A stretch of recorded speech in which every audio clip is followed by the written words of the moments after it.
ప్రభుత్వాలను సమీపించారు.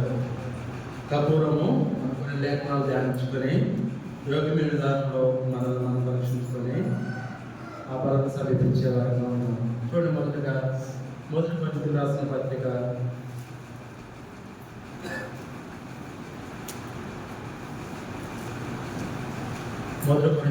పత్రిక 15వ అధ్యాయము 58వ వచనం మనందరం కూడా కలిసి చదువుకున్నామండి. 1 కొరింథీయులకు రాసిన పత్రిక 15వ అధ్యాయము 58వ వచనం, కొత్త నిబంధనలో పేజ్ నెంబర్ 157. కాగా నా ప్రియ సహోదరులారా, మీ ప్రయాసము ప్రభువునందు వ్యర్థము కాదని ఎరిగి స్థిరులను కదలని వారును ప్రభు కార్యాభివృద్ధియందు ఎప్పటికీ ఆసక్తున్నై ఉండుడి. మరొకసారి చదువుకుందామండి. కాగా నా ప్రియ సహోదరులారా, మీ ప్రయాసము ప్రభువునందు వ్యర్థము కాదని ఎరిగి స్థిరులను కదలని వారును ప్రభు కార్యాభివృద్ధియందు ఎప్పటికీ ఆసక్తున్నై ఉండుడి. ప్రభు సహాయం గురించి ప్రార్థిస్తాం.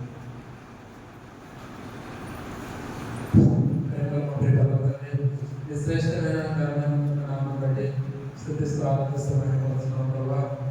తండ్రి, మరి యోగ విధానంలో తండ్రి మరి స్తుతి ఆరాధన మీకు చెల్లించాలని మాట్లాడుతుంటారు ప్రభా. మరి రెండవ మానంగా తండ్రి బలవంతము మానవము ఈ భాషలో చెప్తున్నాం ప్రభా. మీరే జ్ఞాపకం పెట్టండి. ఆ యొక్క దాసిన పాత్రలు ప్రభా కూడా సిలువ చాటున వరకు వచ్చి ఏ మాటలు అవసరమో దయచేస్తూ అభివేడుకుంటున్నాం ప్రభా.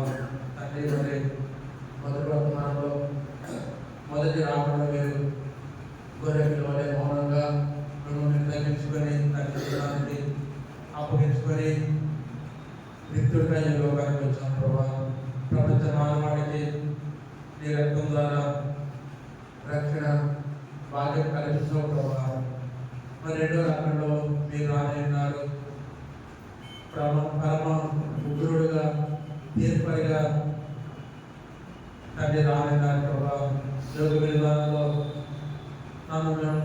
నన్ను మేము పరీక్షించుకొని ఆ పదవి సమీపించే మేము ఏ విధంగా నిన్ను ఎదుర్కొనే వారంగా ఉండాలో కొన్ని తరపు మాకు అనుగ్రహిస్తామని వేడుకొస్తున్నాను ప్రభా. ఈ రాక సమీపంగా ఉంటుండగా నా విశ్వాసంలో ఏ విధంగా ఉంది పరీక్షించుకున్నటువంటి వారంగా నిన్ను సమీపించే ఆయోగ్యమైన స్థితి మాకు అనుగ్రహిస్తామని ఇచ్చిన శ్రేష్టమైన సమయాన్ని బట్టి మిమ్మల్ని స్తుతిస్తూ ముందున సమయం ఆశీర్వాదం చేస్తామని మా జీవితాలను సమర్పించుకుంటూ మీ సహాయం కోరుకుంటూ యేసుక్రీస్తు నామములో ప్రార్థిస్తున్నాము తండ్రి, ఆమేన్.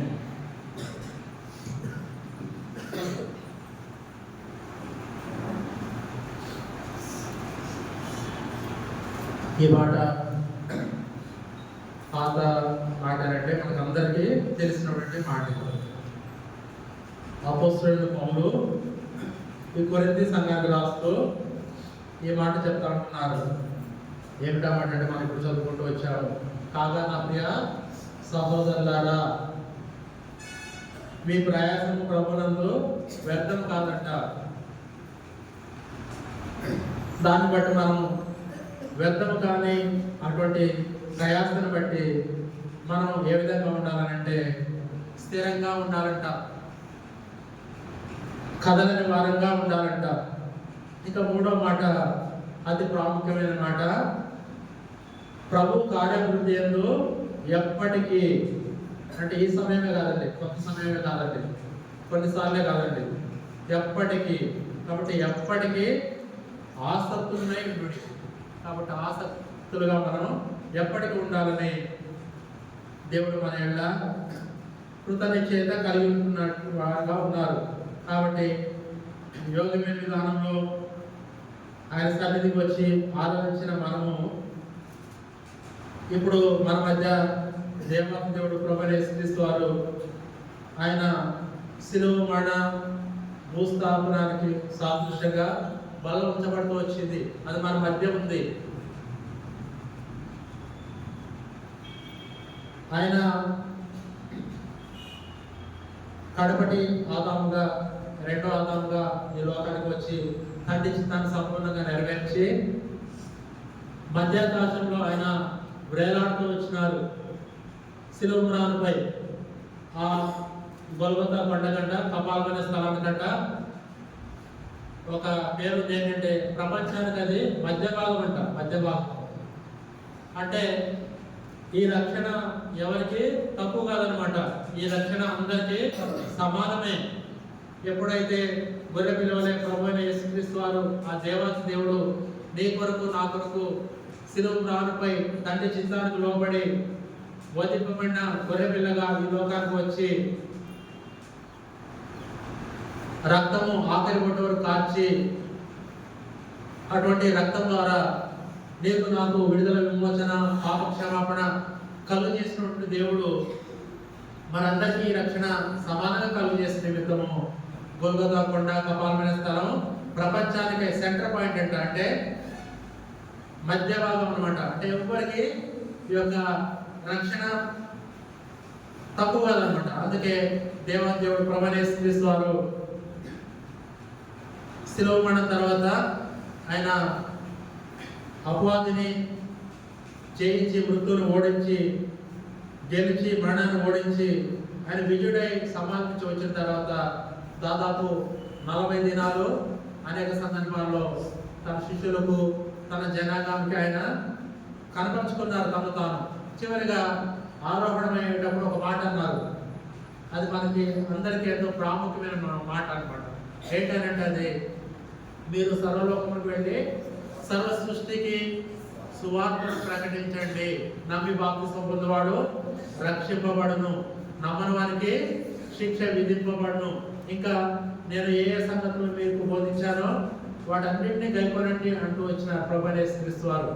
సదాకాలం మీతో కూడా ఉన్నానని బోధించినాడు ప్రభువైన యేసుక్రీస్తు వారు. అందుకే ఇప్పుడు మనం యుగాంతంలో ఉంటూ వస్తున్నాం. దినములు చెడ్డగా ఉన్నాయి. ఆయన రాకడ అతి సమీపంగా ఉంది. కాబట్టి ఆయన నామమున రక్షింపబడ నీవు నేను కూడా మరి ఆయన కార్యాభివృద్ధి ఎందు ఆసక్తులుగా ఉంటున్నామా ఒకసారి పరీక్షించుకుందామా. ఎప్పటికీ ఆయన కార్యాభివృద్ధి ఎందు ఆసక్తులుగా ఉండాలని దేవుడు నీ నా యొక్క కృతనిశ్చయత కలిగి ఉన్నాడు. కాబట్టి నేను రక్షింపబడక పూర్వం అన్ని ఆచారాల్లో ఉంటూ వచ్చినాను. ఖమ్మంలో నేను అడాప్టెడ్ సన్ని, నన్ను మా పెద్దనాన్న పెంచుకున్నారు. అయితే అక్కడ ఎంతో భయభక్తులతో అంటే తల్లిదండ్రుల ఎల్ల పెద్దల ఎల్ల భయభక్తులతో ఉంటూ వచ్చినాను. చివరిగా నా డిగ్రీ ఫైనల్ ఇయర్లో అకౌంట్స్ నాకు డౌట్గా ఉంటే ఫ్రెండ్ రూమ్కి వెళ్ళి అకౌంట్స్ చెప్పించుకోని కాలేజ్ నుంచి రావడం లేట్ అయిందండి. లేట్ అయితే మా పెద్దమ్మ బ్రోకర్ పంట తీసుకుంది. బ్రోకర్ పంట తీసుకొని అందరి కాడికి చిత్తగా బాగుందన్నమాట. కొట్టిన తర్వాత ఇక నేను బాగా తీర్మానం చేస్తున్నాను. నేను పట్టుదల కలిగిన వాడి ఉండేవాడు అనమాట. అంటే వాళ్ళ చెప్పు చేతల్లో ఉన్నాను. వాళ్ళు చెప్పిన మాట విన్నాను. వాళ్ళు చెప్పిన పని అంతా చేస్తూ ఉంటున్నాను. నేను ఏదో అకౌంట్స్ లేట్ అర్థం కాకపోతే నా ఫ్రెండ్ రూమ్కి వెళ్ళి లెక్క చెప్పించుకొని వస్తే లేట్ అయిందని ఇంతగా కొట్టాలనేసి నేను ఒకటే తీర్మానం చేస్తున్నాను. ఏంటంటే చనిపోవాలని తీర్మానం చేసుకొని 1 కాదు 2 కాదు 3 దినాలు నీళ్లు తాగలేదు, ఆహారమే పుచ్చుకోలేదు. నా యొక్క మరి నేను కలిగి ఉన్న ఉద్దేశం ఏంటంటే చనిపోవాలి. కొంచెం చిన్నప్పటి నుంచి తిరిగిగా ఉండేవాడిని. చనిపోవాలని తలుపు కలిగి 3 దినాలు ఆహారం పుచ్చుకోలేదు, నీళ్ళు పుచ్చుకోలేదండి. చాలా బలహీనంగా ఉన్నాను. తీర్మానం బాగా కలిగి ఉన్నాను. ఏంటంటే చనిపోవాలి. ఎట్లా చనిపోవాలి, మరి ఎలా చనిపోవాలంటే కరెంటు మీద దగ్గరికి వెళ్ళాను. కరెంటు మీద దగ్గరికి వెళ్తే భయం అనమాట. కరెంట్ అంటే భయం అని మళ్ళీ అక్కడికి వచ్చేసాను. చనిపోవాలనేసి ఖమ్మంలో మున్నేరని ఉంటానన్నమాట. బాగు అది చాలా ఉధృతంగా ఉంది. ఇప్పుడు కొంచెం డెవలప్ అయింది కానీ అప్పుడు నీళ్లు చాలా ప్రవాహంగా వచ్చాయి. అక్కడికి వెళ్ళాను. నన్ను ఎవరు గమనించలేదంటే మేము ముగ్గురే ఉంటాం ఇంట్లో. మా పెదనాన్న పోస్ట్ మ్యాన్గా జాబ్ చేసేవాడు. ఆయన డ్యూటీకి వెళ్ళిపోతాడు 8 గంటలకు. మా పెద్దమ్మ ఇక ఇంట్లో పని చేసుకొని ఆమె కొంచెం తినేస్తే అమ్మల కొంచెం ముచ్చట పెట్టుకుంటూ పక్క వాళ్ళ ఇంట్లోకి వెళ్ళింది అనమాట. వాళ్ళు 4 అంతస్తుల బిల్డింగ్, పోస్టల్ క్వార్టర్స్ మామిడి కూడా ఒక ఖమ్మంలో ఉండేవాళ్ళు, ఇప్పుడు కూడా అంతే ఉన్నాయి. మాది 4 అంతస్తులు. చాలా శక్తిని కూడగట్టుకొని చనిపోవాలి కదా, మరి కరెంట్ అంటే భయం. ఇంకోటి నీళ్లు ఉన్నాయి, నీళ్ళలో ఒకటి చనిపోతాననేసి ఓపిక చేసుకొని నడిచి వెళ్ళి చనిపోవాలని కొంత భాగం దిగారు. నీళ్ళు దిగితే ప్రవాహం వస్తూ ఉంది. ఇంకా కొంచెం బాగా వెళ్ళారు, మోకాళ్ళకి వెళ్ళారు, ఇంకా ప్రవాహం వస్తూ ఉంది. కళ్ళు మూసుకొని ముందుకు అడిగేస్తున్నాను, మళ్ళీ భయం అనిపిస్తుంది. మళ్ళీ ఇది నా వల్ల కాదనేసి వెనక్కి వచ్చి మళ్ళీ వాళ్ళకి అనుమానం రాలేదు కదా, మళ్ళీ దుప్పటి ముసుకేసుకొని పడుకొని ఉన్నాను. మళ్ళీ ఏం చేయాలి? ఇంకో గంట అయితే పెదనాన్న 5ంటికి డ్యూటీ నుంచి వస్తాడు, ఈ లోపల వీడు చనిపోవాలి. అయితే మళ్ళీ ఓపిక చేసుకొని మళ్ళీ బయలుదేరి మెడికల్ షాప్కి వెళ్ళాడు. మెడికల్ షాప్కి వెళ్ళి నాకు విషయం ఇవ్వండి, పాయిజన్ అన్నాడు. పాయిజన్ అంటే ఎక్కడి నుంచి వచ్చావు బాబు నువ్వు, డాక్టర్ల ప్రిస్క్రిప్షన్ లేదే మేము అనేసి ఆయన తిట్టి పంపించాడు. ఇంకా సమయం ఆసన్నమైగా ఉంది. హృదయంలో బాగా ఉద్రేకత, చనిపోరనే తీర్మానం కలిగి ఉన్నారు, చాలా బలహీనంగా ఉన్నారు. అయితే రోడ్డు యాక్సిడెంట్లో చనిపోతాననేసి, ఇప్పుడు బైపాస్ ఉంది ఖమ్మంలో, అప్పుడు బైపాస్ లేదనమాట. నేను చెప్పేది ఈ మాట దాదాపు 24 సంవత్సరాల క్రితం మాట, 1999 సంవత్సరం. అప్పుడు లారీ స్పీడ్గా వస్తూ ఉంది. గవర్నమెంట్ హాస్పిటల్ తెలిసి ఉంటుంది చాలా మంది ఖమ్మంలో. గవర్నమెంట్ హాస్పిటల్ తర్వాత కలెక్టరేట్ ఆఫీస్ మధ్యలో లారీలు వెళ్తూ ఉంటాయి అనమాట. లారీ స్పీడ్గా వస్తూ ఉంది. ముందు చక్రం మీద వెళ్ళి చనిపోదాం అనేసి లారీ స్పీడ్ పక్కన ఉన్నాను. లారీ స్పీడ్గా వస్తుంటే అడుగు వేసి వెళ్ళిపోదామని చనిపోదాం అనుకుంటే, మరి ప్రభు కృపను బట్టి నేను ఏ సమయంలో మీ మధ్య నిలబడటం ఆయన చిత్తమైనది కాబట్టి బ్రతికాను. కేవలం దేవుడి ప్రేమే. సడన్ బ్రేక్ కిందే గ్యాప్ అనమాట. సడన్ బ్రేక్ వేసి లారీ డ్రైవర్ తిరిగి వచ్చి నా చెల్లెలు వాయించాడు. ఎలా చనిపోవడానికి నా లారీ దొరికిందా నీకు? నాకు భార్య పిల్లలు ఉన్నారు, నా కుటుంబం ఉంది, నువ్వు ఎక్కడైనా చనిపో, నా లారీ దొరికిందా నీకు? కేసులన్నీ ఎంతో తలనొప్పి అనేసి నన్ను కొట్టడమే కాకుండా తిట్టి నా చేయి పట్టి పక్కకి లాగేసి వెళ్ళిపోయాడు. నేను చాలా బాధ అనమాట. ఎవరో తిట్టారు, ఎవరు కొట్టారని కాదు, నా ప్రయత్నం సఫలం కావట్లేదు, చనిపోవట్లేదు నేను, ఎలా అనేసి మళ్ళా ఇంటికి వెళ్ళాను. ఇంటికి వెళ్ళి ఇంకా చేసేది లేక బాగా ఆలోచన చేస్తూ ఉన్నాను. చనిపోవాలి ఏం చేయాలి అంటే, అసలు విషం ఉంటే బాగుండేది, పాయిజన్ ఉంటే బాగుండేది, చక్కగా బిగేసి చనిపోయేవాడిని, నేను నిద్రపోతా, నాకు తెలియని బాధ, చక్కగా చనిపోతాననేసి బాగా ఆలోచన చేస్తూ ఉంటే ఒక అంశం గుర్తొచ్చింది. ఏంటి? పోయిన వారంలో నేను ఇంట్లో కిరాణా సరుకు తీసుకొచ్చాను. వాటిల్లో చీమల మందు గమాక్సిన్ 1/2 కిలో తీసుకుని వచ్చాను. 1/2 కిలో గమాక్సిన్ చీమల మందు తలంచాను. ఎంటీ స్టమక్తో ఉన్నాను. 3 డేస్ నుంచి ఖాళీ కట్టుతున్నాను, ఏం తినకుండా కాకుండా. చీమలు చనిపోతున్నాయి కదా, గమాక్సిన్ వేస్తే ఒకవేళ నా మీద కనికరం కలిగి దేవుడు నన్ను చంపేస్తే చాలా మంచిది అనేసి లోటాను సభ నీళ్ళు పోసుకొని 1/2 కిలో మొత్తం పోసి పేస్ట్ చేసుకుని జారుగా మంచిగా పూర్తిగా మొత్తం తాగేసి పడుకున్నాను. మరి ఏం జరిగిందో నాకు తెలియదండి. 2 రోజుల తర్వాత నాకు స్పృహ వచ్చింది. స్పృహ వస్తే నేను గవర్నమెంట్ హాస్పిటల్ బెడ్ మీద ఉన్నాను. నా పక్కన బ్రెడ్ ఆహారం వాళ్ళు తీసుకొచ్చి వాళ్ళు అవన్నీ పెట్టారు. లేదు చూస్తే బతికే సజీవంగా ఉన్నాను. అబ్బా, నా ప్రయత్నం సఫలం కాలేదు, నేను చనిపోలేదు అని బాగా ఓపిక లేదు, దుఃఖం వస్తూ ఉంది. చనిపోలేదనే తలపుతో ఇంకా కలిగి ఉన్నారు. అయితే దేవాదేవుడు తలంపు ఉద్దేశం వేరుగా ఉంటుంది. మనం తలంచే వేరే ఉంటాయి, దేవుడు తలంచే వేరుగా ఉంటాయి. ఒక స్వరం నాకు వినబడతా ఉంది, చూడండి. అపోస్తల కార్యంలో 10వ అధ్యాయం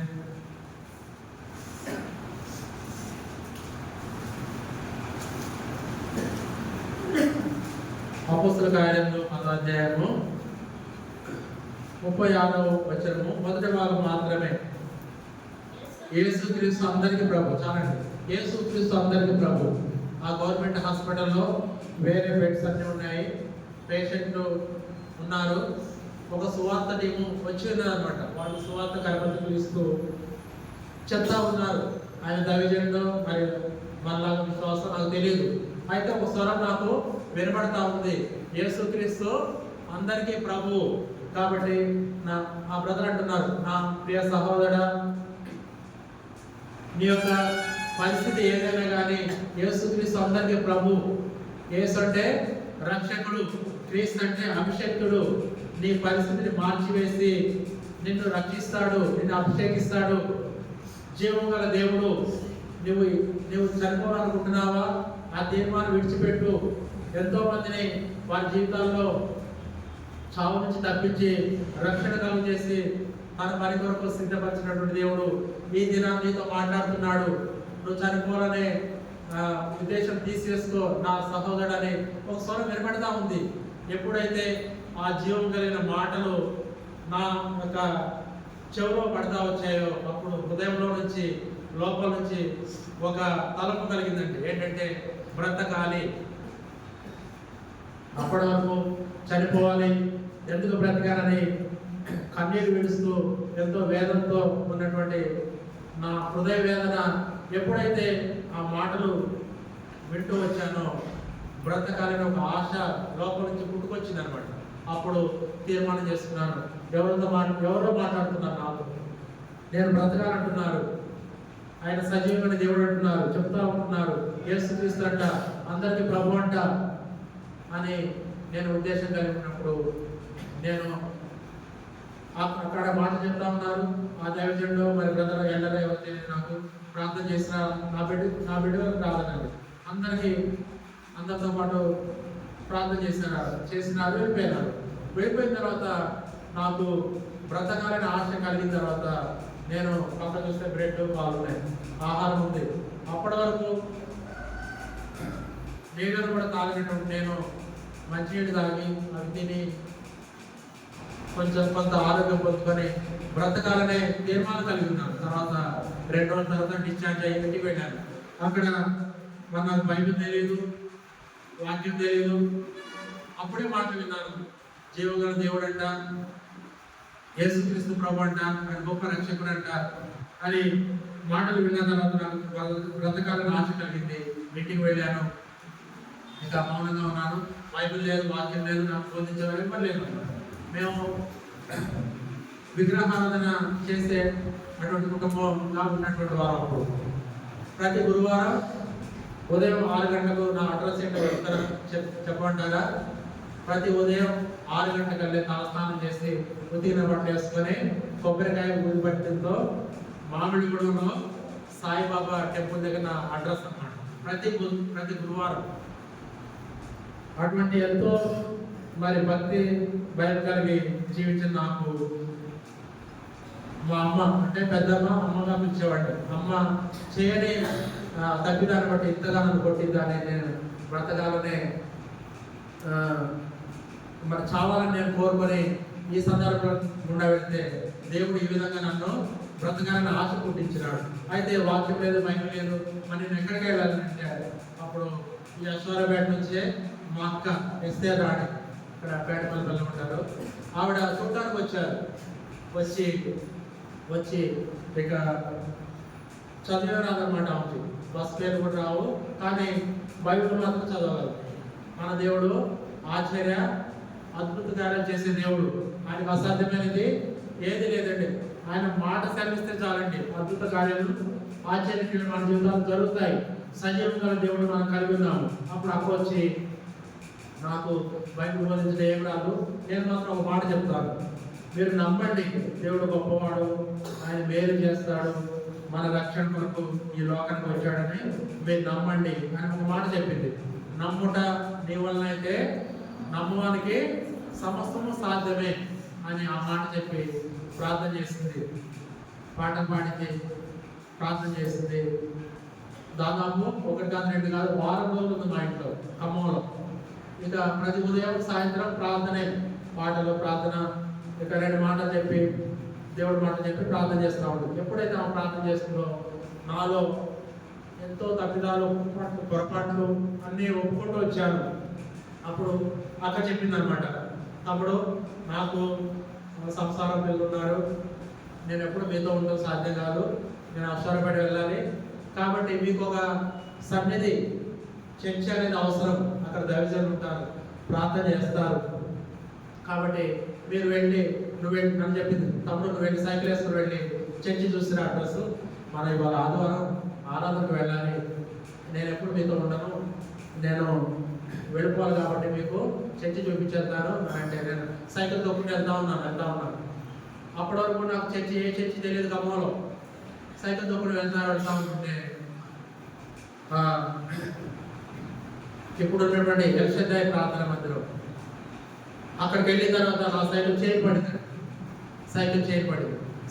పడింది ఏంటి ఇప్పటివరకు బాగా సైకిల్ చైన్ వేసుకుని కూర్చొని సైకిల్ చైన్ వేసుకుని చూస్తే ప్రయాసపడి భారం వచ్చిన సమస్యల ద్వారా నా యొక్కకు రండి, నేను మీకు విశ్రాంతిని కలుగజేస్తాను. ఇక మన మందిరం తెలుసు కదా, అన్ని వాక్యాలతో గోడలన్నీ నింపబడి ఉంటాయి. ఎల్షదాయి ప్రార్థన మందిరంతో ఆ వాక్యం చదివినప్పుడు నేను అయ్యో ఇది కూడా వాక్యాలు ఉన్నాయి, అక్క చెప్పింది కదా మందిరం వెళ్ళాలి అని సరే అని లోపలికి వెళ్ళాను. అయితే అప్పుడు 10 గంటలు అయిపోయింది, అప్పుడే వస్తూ ఉన్నారు విశ్వాసులు ఆరాధన పడ్డాయి. అప్పుడు తిరుపతి దైవ ప్రసాదములు గారు ఆయన వచ్చి ఏంటి బాబు అంటే ఇట్లా చెప్పారు, ఇట్లా ఉంటామంటే మామిడిగూడ పోస్ట్ కోర్సులో మేము చర్చికి వద్దామనుకుంటున్నాం అంటే చాలా సంతోషం బాబు, 10 గంటలు స్టార్ట్ అయిపోయింది మీరు అంటే అని చెప్పారు. ఇక సైకిల్ వేసుకుని ఇంటికి వెళ్ళి అందరూ సిద్ధపడి మొదటగా ఎల్షదాయి ప్రార్థన మందిరానికి వెళ్ళడం జరిగింది అన్నమాట. మేము వెళ్ళిన తర్వాత తిమోతంకులు ఆ 2వ వారంలో ట్రాన్స్ఫర్ జరిగినట్టు మాకు తెలియదు. తిమోతంకులు వచ్చారు, మరి ఎంతగానో మమ్మల్ని వాక్యంతో ఆయన తృప్తిపరిచారనమాట. ఇక మా యొక్క ఆసక్తిని చూసి వాళ్ళు అంకుల్ గారు ప్రతి బుధవారం గ్రూప్ జరిగేది మా ఇంట్లో పోస్టల్ క్వార్టర్స్లో చుట్టుపక్కల వాళ్ళందరినీ ఆహ్వానించేవాడు అనమాట. అట్లా 1 కాదు 2 కాదు 3 సంవత్సరాల తర్వాత తిమోతంకులు పరీక్షించి మా విశ్వాసాన్ని ఇక 2003వ సంవత్సరంలో మరి బాప్తిసం ఇవ్వడం జరిగింది. ఆయన బాప్తిసం ఇచ్చి అంకులే పెట్టారు తిమోతిని నా పేరు. తర్వాత నేను ఎందుకు చెప్తున్నా అంటే ఈ మాటలు కొంత సాక్ష్యం పంచుకోవాలని దేవుడు నాకు ప్రేరేపించాడు. తర్వాత నేను తీర్మానం చేసుకున్నాను, నన్ను ఎంతగా రక్షించినాడు దేవుడు, నా పని నేను చేసుకుంటూ దేవుడు పని చేయాలి అని కొన్ని పరిస్థితులు బట్టి మేము అశ్వరపేట రావడం జరిగింది. ఇక్కడ అప్పుడు అక్కడ అక్క చెప్పారు తిమోతంకులు, అక్కడ కోరేము మన సాహస ప్రార్థన మందిరం ఉండేది, పేటంకులు గారు ఉంటారు, మీరు మన సాహసం కాబట్టి ఎంతో మరి ఆత్మీయంగా అభివృద్ధి పొందారని అడ్రస్ చెప్పారు. ఇక్కడ కొంతమంది తెలుసుండొచ్చు మా కుటుంబం, మా యొక్క పరిస్థితులు, మా ఎంతగానో దైవజనులు మరి ఆత్మీయమైన తల్లిదండ్రులు మమ్మల్ని ఆత్మీయంగా బలపరిచినారు.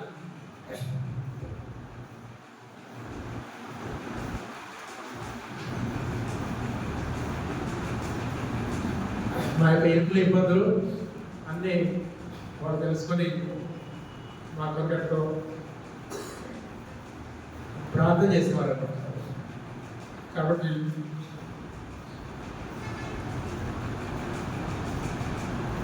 దైవజనుల ప్రార్థన, సంఘ ప్రార్థన ద్వారా మరి ఆత్మీయంగా మేము ఏర్పరచబడ్డాం. కాబట్టి మా కుటుంబంలో కొన్ని పరిస్థితులు బట్టి మరి నా భార్యను మా రక్త సంబంధులే, మా పెద్దనాన్న పెద్దమ్మ వాళ్ళే, మా బావ వాళ్ళే చంపాలని చూశారు, చేతబడి చేయించారు. అది మరి చివరి క్షణానికి వచ్చింది. అది మాకు తెలియదు అనమాట. భద్రాచలంలో ఉంటారు సిస్టర్ వాళ్ళు, ఆ మామయ్య గారు ఆర్టీసీ అప్లై, వాళ్ళ స్థితిని బట్టి మంచి హాస్పిటల్ చూపించారు. భద్రాచలంలో, ఖమ్మంలో, హైదరాబాద్లో ఎక్కడ చూపించినా అన్ని జాయింట్ పెయిన్స్, ఫీవర్ దాదాపు 4 రోజుల నుంచి తగ్గేది కాదు. చివరి స్టేజ్లోకి వచ్చింది అనమాట. దుష్టుడు ఆ విధంగా కార్యం చేసినాడు. మాకు తెలియదు అనమాట. అయితే ఒక దినాన అత్తయ్య గారు వచ్చారు. మేము ఇక్కడ పెద్దనాన్న రిటైర్ అయిన తర్వాత ఇల్లు కొనుక్కున్నాం పాత మిషన్ బజార్లో. అప్పుడు మధ్యాహ్నం 2 గంటలప్పుడు నా భార్య చక్కర సిస్టరు వాష్రూమ్కి వెళ్తూ వచ్చుకుంటా పడిపోయింది. కింద పడిపోయి గట్టిగా కేక వేస్తున్నాను. కేక వేసి ఒకటే మాట అన్నారు, మేరీ ఆంటీకి ఫోన్ చేయి, మేరీ ఆంటీకి ఫోన్ చేయి, నాకేందో అయిపోతా ఉంది, నేను చనిపోతాను వేసి గట్టిగా కేక వేసి శబ్దం వచ్చి కింద పడిపోయింది. అటు మా అత్తయ్య ఉన్నారు, భద్రాచలం నుంచి వచ్చామా ఒళ్ళు పడుకోబెట్టుకుని ఏడుస్తూ ఉంది. నేను పరుగున బడ్డీ కొట్టు ఉండేది, అక్కడ వెళ్ళి అప్పుడు వేసి ల్యాండ్ ఫోన్ ఉండేది అనమాట. అప్పుడు సెల్ ఫోన్ లేవు. ల్యాండ్ ఫోన్ చేస్తే ఆంటీ గారేమో పెన్నాడు అన్నమాట గృహ దర్శనాల కోసం వెళ్ళారంట ఆంటీ గారు. అప్పుడు అంకుల్ గారు ఉన్నారు, పరిశుద్ధాత్మ దేవుడు తెలియజేసినారు. వెంటనే అంకుల్ గారు అట్లాగంటే పోతే నేను వస్తున్నాను, వెంటనే బండి వేసుకొని వచ్చాను. వచ్చి చూసి ప్రార్థన చేసి చెప్పినారు. ఏంటంటే బాధపడుకుంటూ చెప్పినారు, తిమోతి కష్టము, ఈ అబ్బాయి బ్రతకడం కష్టం, చివరి స్టేజ్లోకి వచ్చేసింది, దుష్టుడు బాగా పనిచేస్తున్నాడు, ఈ అబ్బాయి బ్రతకడం కష్టం అని అంకులు ప్రేరణ రాసి ప్రార్థన చేసి చెప్పినారు. ఇటు నేను ఏడుస్తున్నాను, మా అత్తయ్య గారు ఏడుస్తుంది. ఇక కాళ్ళు చేతులు మొత్తం చల్లబడిపోయినాయి.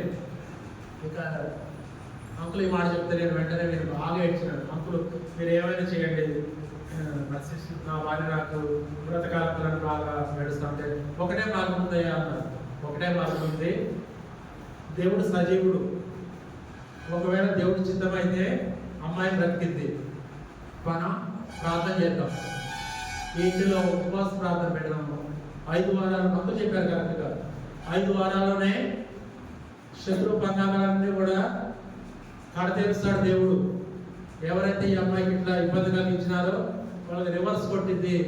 5 వారాల్లో ప్రభు చిత్తమైతే మీరు యోగ్యమైన మీ ప్రవర్తన బట్టి దేవుడు కనికరించి మీ మీద కృప చూపించి బ్రతికిస్తాడనే ఆశ కలిగి నేను ఈ మాట చెప్తున్నానని అంకుల్ చెప్తే, మీరు 5 వారాలు కాదు, 8 వారాలైనా ఉపవాస ప్రార్థన పెట్టినప్పుడు నా భార్య బ్రతకాలని నేను ఏడుస్తున్నాను, అంత ఏడుస్తున్నాను అనమాట. తర్వాత ప్రతి శనివారం మా యొక్క గృహంలో ఉపవాస ప్రార్థన జరుగుతుంది. కటిక ఉపవాసంతో దైవజనులు కొద్దిమంది మరి పరిశుద్ధులు వచ్చేవారు. 9-10 గంటలకు ప్రార్థన స్టార్ట్ అయితే ప్రార్థన అయిపోయి మేము భోజనం చేసేసరికి 4-5 అయ్యేది అనమాట. పరిశుద్ధాత్మ దేవుడు ఎంతగా మనం చేసేవాడంటే 3వ వారంలోనే ఒక బ్రదర్ చెప్తూ వచ్చాడు అనమాట. బ్రదరు నాకు దేవుడు చూపించాడు, సిస్టర్ ఇక్కడ ఉంటే మీ పెద్దనాన్న దూపం వేస్తున్నట్ట, సిస్టర్కి ఇబ్బంది చేయాలని అంటే నేను నమ్మలేదు. మా సొంత పెద్దనాన్న కోడల విషయంలో అట్లా చేస్తున్నట్టు నమ్మలేదు. ఎప్పుడైతే దైవజనులు చెప్పినారో, అంకుల్ గారు చెప్పినారో, ఆ 5 వారాలు ఉపవాస ప్రార్థన శనివారం అయిందండి, ఆదివారం అయింది, సోమవారం మాకు కబురు వచ్చింది, ఒక వ్యక్తి చనిపోయినాడు. Without tablet, single tablet. అంతకుముందు నెల రోజుల నుంచి జ్వరము, బాడీ పెయిన్స్తో, చిన్న బిస్కెట్ తిన్నా వామిటింగ్సే, చిన్న ఇడ్లీ ముక్క తిన్నా, మంచినీళ్ళు దాకా వామిటింగ్స్, ఫీవర్, జ్వరం అట్లా బాధపడినటువంటి నా భార్య ఆ ప్రేయర్ 5వ వారం ప్రేయర్ అయిన తర్వాత పరిశుద్ధాత్మ దేవుడి సహాయంతో పూర్తి సంపూర్ణంగా ఆరోగ్యం పొందుతుంది. ఎవరైతే చేయించారో ఆ శత్రువు కార్యం వారి ద్వారా జరిగించబడిందో వాళ్ళు ఈ భూలోకంలో లేకుండా చేసినాడు దేవుడు. చూడండి ఎంత గొప్ప దేవుడు. ఆయన మాట సెలవిస్తే చాలండి, ఆశ్చర్య అద్భుత కార్యాలు జరుగుతాయి. ఆ విధంగా మేము ఇంకా తీర్మానం చేస్తున్నాం అనమాట. మేము మా పని మేము చేసుకున్నా కానీ దేవుని పని చేయాలి. ఆ తీర్మానంతో మరి ప్రభు ఇంటిలో నేను దైవ సేవకుల సహాయంతో కొంతకాలం ప్రభు నన్ను తప్పట్లో ఇక్కడ వాడుకున్నాడు. తర్వాత కొన్ని సందర్భాలు బట్టి ఖమ్మం వెళ్ళడం జరిగింది. అక్కడ కూడా మరి నేను ప్రైవేట్ జాబ్స్ ఆదివారం కూడా నోటీస్ ఉండే, అట్లా ప్రభు మార్గం నుంచి మరి దూరం అవుతూ వచ్చినాను. తర్వాత దేవుడు మాట్లాడుతూ వస్తే నేను దేవుడి ఇంటి అంతా పనిచేసేవాడిని. ఆదివారం ఎరుసలేం ప్రార్థన మందిరానికి చాలా దగ్గరలో ఉండేది మా ఇల్లు, సారథిలో ఉండేవాడు ఖమ్మంలో. ఆదివారం 6 గంటలకల్లే వెళ్ళేవాడిని. వెళ్ళి ఒక 2 గంటల వరకు, అంటే 8 గంటల వరకు శుభ్రంగా ఊడ్చడం, మొక్కలు నీళ్ళు పెట్టడం, సాపరేయడం, దేవుని ఇంటి అన్ని పనులు చేసి మళ్ళీ ఇంటికి వెళ్ళి కుటుంబంగా 10 గంటలకల్లా సిద్ధపడి వచ్చేవాడు. ఆ విధంగా వస్తే వాడిని ప్రార్థన చేసుకుంటూ ఉండేవాడు. దేవుడి పని, ఇది కూడా దేవుడి పనే కదా, సేవించడం కూడా దేవుడి పనే కదా అని నేను వాక్య బోధించడానికి ఒప్పుకోలేదు అప్పుడు.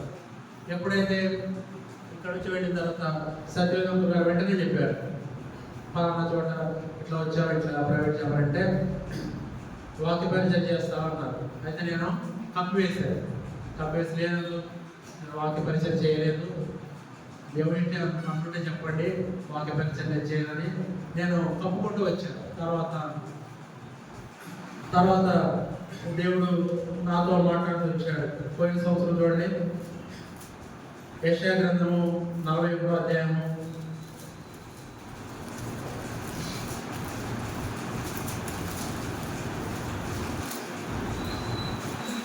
41వ అధ్యాయము 9-10 వచనాలు దయచేసి ఏమన్నా చెప్పండి.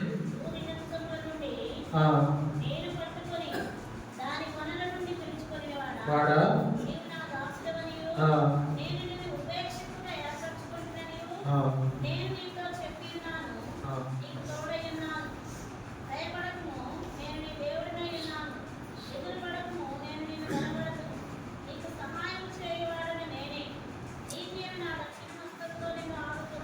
కాబట్టి ఇక్కడ మరి నా పర్సనల్ ప్రేయర్ మౌన ధ్యానంలో కుటుంబ ప్రార్థన అయిన తర్వాత నేను ఎర్లీ మార్నింగ్ మౌన ధ్యానం చేసుకునేవాడిని. ఇక దేవుడు ఈ అధ్యాయం అంతా కూడా 41వ అధ్యాయం అంతా కూడా ఎక్కువగా నువ్వు నా సేవకుడు, నేను నిన్ను ఉపేక్షించలేదు, నేను భయపడకు, నేను నీకు సహాయం చేస్తానని దేవుడు అక్టోబర్ నెల అంతా మాట్లాడుతూ వచ్చినాడు. అప్పుడు నేను తీర్మానం చేసుకొని నవంబర్ నెలలో పరిచయం మీటింగ్కి వెళ్ళడం జరిగింది రెస్టారెంట్లో. అప్పుడు దైవజనులు వెంటనే ఎవరు పరిచయం, నవంబర్ వెళ్తే నవంబర్ డిసెంబర్ అంతా పరీక్షించి రెగ్యులర్గా అటెండ్ అయ్యేవాడిని. అందరికి పరిచయం ఉండేది, నా పేరు పరిచయం రాసేవారు కదా. అయినగా నేను ప్రార్థన చేసుకున్నాను, దేవుడు చిత్తానుసారంగా పరిచయం పంపిస్తాడు. తర్వాత జనవరి నెలలో అంకుల్ గారు ప్రార్థన చేసిన తర్వాత తిమోతి ప్రార్థన కొరకే 2 వాక్యాలు చెప్పగలరు అంటే ఒక బ్రాంచ్కి పంపించడం జరిగింది. అట్లా మరి దేవుడు తన పని కొరకు మరి ఇప్పుడు దాదాపు అక్కడ 24 సంఘాలు ఉన్నాయి ప్రార్థిస్తూ. దాదాపు మరి గురువారం కూడికలు ఉంటాయి, గురువారాలు, మంగళవారం సంఘ ప్రార్థన. మరి ఆల్రెడీ నేను కూడా ప్రభు కృపను బట్టి తన పరిచర్యను నమ్మకంగా దేవుడు వాడుకుంటున్నాడు. కాబట్టి నేను చెప్పేది ఏంటంటే, ఆయన సేవించే వారంగా ఉండాలని మనల్ని దేవుడు కోరుతా ఉన్నారు. మన ప్రయాసన ప్రభునందు వ్యర్థం కాదు. కాబట్టి మనం స్థిరంగా కదలని వారంగా ఎప్పటికీ ఆసక్తులుగా ఉండాలని దేవుడు మన యొక్క కృతజ్ఞత కలిగి ఉన్నారు. ఆ విధంగా దేవుడు పని చేస్తే మన పని దేవుడు చేస్తాడండి. నేను అతి సమీపంగా ఉన్న కారణాన్ని బట్టి దేవుడి ఇంటికి వెళ్ళి ప్రతి ఆదివారం 2 గంటలు మరి సమర్పించుకొని పని చేసి వచ్చేవాడిని. ఎంత అద్భుత కార్యం చేశాడంటే మా జీవితంలో. మేము రెంటెడ్ హౌస్లో అద్దె గృహంలో ఉండేవాడు. గ్రామంలో చాలా సింగిల్ బెడ్రూమ్, అక్కడ దాదాపు 4,000-5,000 తక్కువ ఉంటుంది అన్నమాట. 3 సంవత్సరాల క్రితం అయితే ఒక డబుల్ బెడ్రూమ్కి అప్లికేషన్ పెట్టుకోండి అని ఒక అవకాశం వచ్చింది మాకు. అయితే మేము కూడా అప్లికేషన్ పెట్టుకోవడం జరిగింది. ప్రేయర్లో పెట్టాము, ప్రభు నిశ్చితమైతే మాకు అనుగ్రహించారు. అయితే రేపు ప్రార్థిస్తారంటే ఈరోజు సంఘ ప్రార్థన ప్రేయర్ రిక్వెస్ట్ రాసిచ్చారు. మరి సంఘమంతా ప్రార్థన చేస్తున్నారు, దైవజనులు ప్రార్థన చేస్తున్నారు, నేను ప్రార్థన చేస్తున్నాను. నేను అప్లికేషన్ పెట్టుకున్నాను, నాకు ఇవ్వు ప్రభా ఇలాంటి ప్రార్థన చేయలేదు. నీ చిత్తమైతే ఇది సిద్ధించను కాకనే ప్రభు ఏ విధంగా తండ్రి చిత్తానికి లోపల ప్రార్థన చేసినాడు, నేను కూడా ఆ విధంగా ప్రార్థన చేసి మరి ఉన్నప్పుడు ఆశ్చర్యకరంగా దేవుడు మాకు మా స్థితిని బట్టి ఆ ప్రైవేట్ జాబ్స్లో ఇరెగ్యులర్ శాలరీస్తో ఒక గది కూడా మేము నిర్మించుకోలేము. దేవుడు అద్భుతకరంగా మరి 4 డబుల్ బెడ్రూమ్ ఖమ్మం సిటీలోనే డబుల్ బెడ్రూమ్ ఇల్లు ఇవ్వడం జరిగింది అనమాట. మా మామగారు 2 లక్షలు సహాయం చేసినాడు. అదే సమయంలో కొంచెం టైల్స్ ఇట్లా కొంచెం మోడలింగ్ చేయించుకోవడానికి దేవుడు సహాయం పడుతూ వచ్చినారు. కాబట్టి నేను మన జీవితంలో దేవుడు పని చేస్తే మనకు ఏదో తక్కువ చేయడండి. నేను అతి సమీపంలో ఉన్నప్పుడు దేవుడు పని చేసినాను. ఎర్లీ మార్నింగ్ వెళ్ళి సండే దేవుడి ఇంటిని సిద్ధపరచడం. ఇప్పుడు మేము ఉండే ఇల్లు యెరూషలేము ప్రార్థన మందిరం దాదాపు 8 కిలోమీటర్లు అయినా కానీ నేను ఆగను అనమాట. పరిచర్య ఉంటే తప్ప పరిచర్య దాదాపు 4-5 వారాలు ఉంటే ఒక వారం నెలలో ఒక వారం నాకు పరిచయం లేకుండా ఉంటుంది సండే. ఆ ఉన్న పరిచయం లేని వారం నేను నా బండి నా అడ్రస్ ఏంటంటే 6 గంటలకు మందిరానికి వెళ్ళాల్సిందే 6 గంటల ముందు. కాబట్టి నేను మన జీవితంలో ప్రభు సేవ చేసేవారుగా ఉంటే ప్రభు మనల్ని కనపరుస్తారండి. కాబట్టి ప్రభు నామంలో మన ప్రయాసం ఎప్పుడు కూడా వ్యర్థం కాదు. ఇప్పుడు కరెంట్ బిల్లు కూడా లేదు మాకు. చూడండి, ఒక గదే అడిగాం మేము రెంట్కి కొన్ని సందర్భాలు బట్టి. దేవుడు ఇప్పుడు మాకు ఉచితంగా 4 గదులు ఇచ్చినాడు. కరెంట్ కూడా ఫ్రీ. ఇప్పుడు సంతోషంగా ఆయన్ను సేవించడానికి దేవుడు ఎంతగానో మాకు తన పరిచయంలో సహాయం చేస్తూ వచ్చినారు. ఇప్పుడు నేను చెప్పగలను అనమాట, దేవుడు అన్ని వేళ ప్రతి సందర్భంలో ఏది మాకు అవసరమో ఆయన చిత్తానుసారంగా ఆ సందర్భంలో కరెక్ట్గా అది అనుగ్రహించే దేవుడుగా ఉన్నారు మా జీవితాల్లో. మరణ స్థితి నుంచి నా భార్యను తప్పించినాడు. ఎన్నో ఇబ్బందులు ఇక్కడ కూడా మరి ఈ పరిస్థితి జరిగిందా, నెరవేర్చబడిందని ఎన్నో డౌట్స్ ఉండేవాళ్ళు. అయినా కానీ దైవజన ప్రార్థన, పరిశుద్ధుల ప్రార్థన బట్టి దేవుడు తన మహాకృపను బట్టి మా జీవితంలో ఆశ్చర్య అద్భుత కార్యాలు జరిగిస్తూ వచ్చినాడు. అందుకే మేము జీవంగా ఉన్నంత మనం కూడా మా పని మేము చేసుకుంటూ సమయం దొరికినప్పుడు దేవుడి పని చేయాలని మేము తీర్మానం చేసుకున్నాము. చూడండి, కొన్ని మాటలు చూసుకొని ముందుకెళ్దామంటే ఇంకా నేను ముగిస్తాను.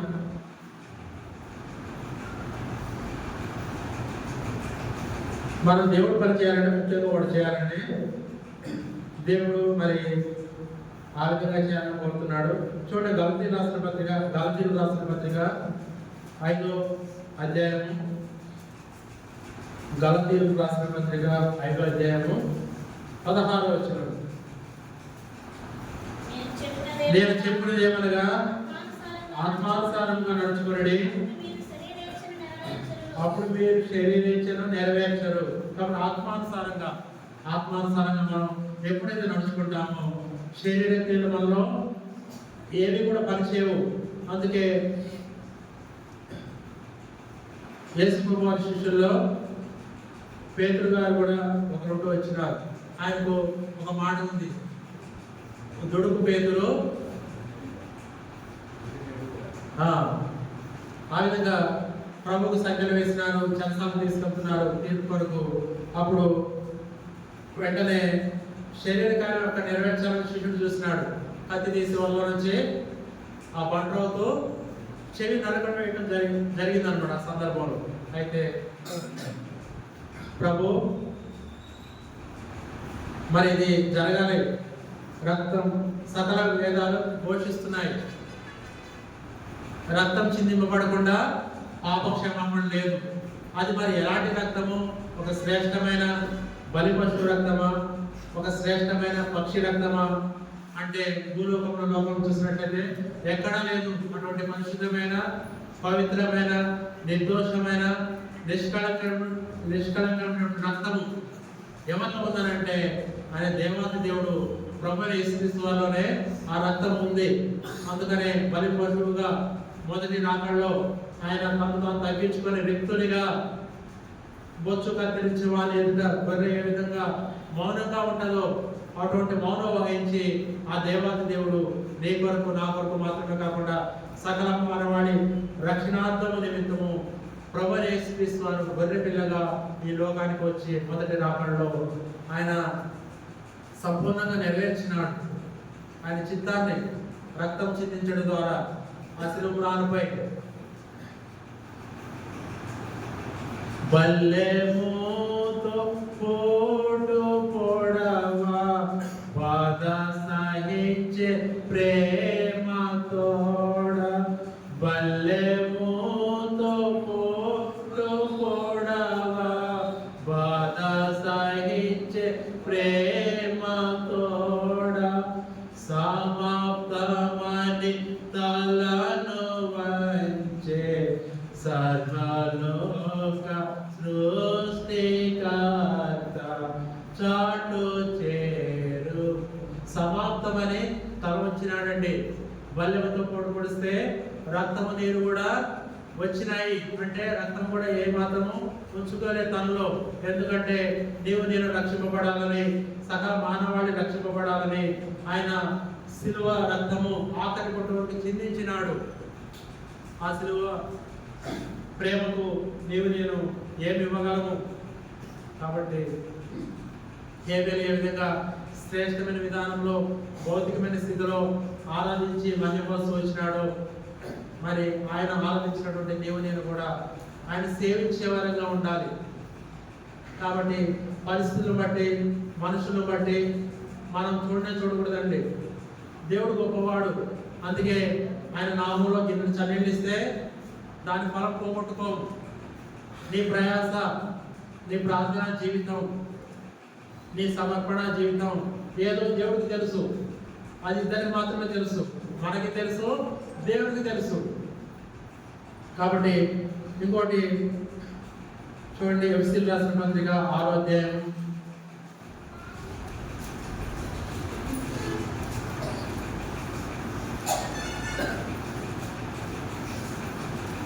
ఎఫెసీయులకు రాసిన పత్రిక 6వ అధ్యాయము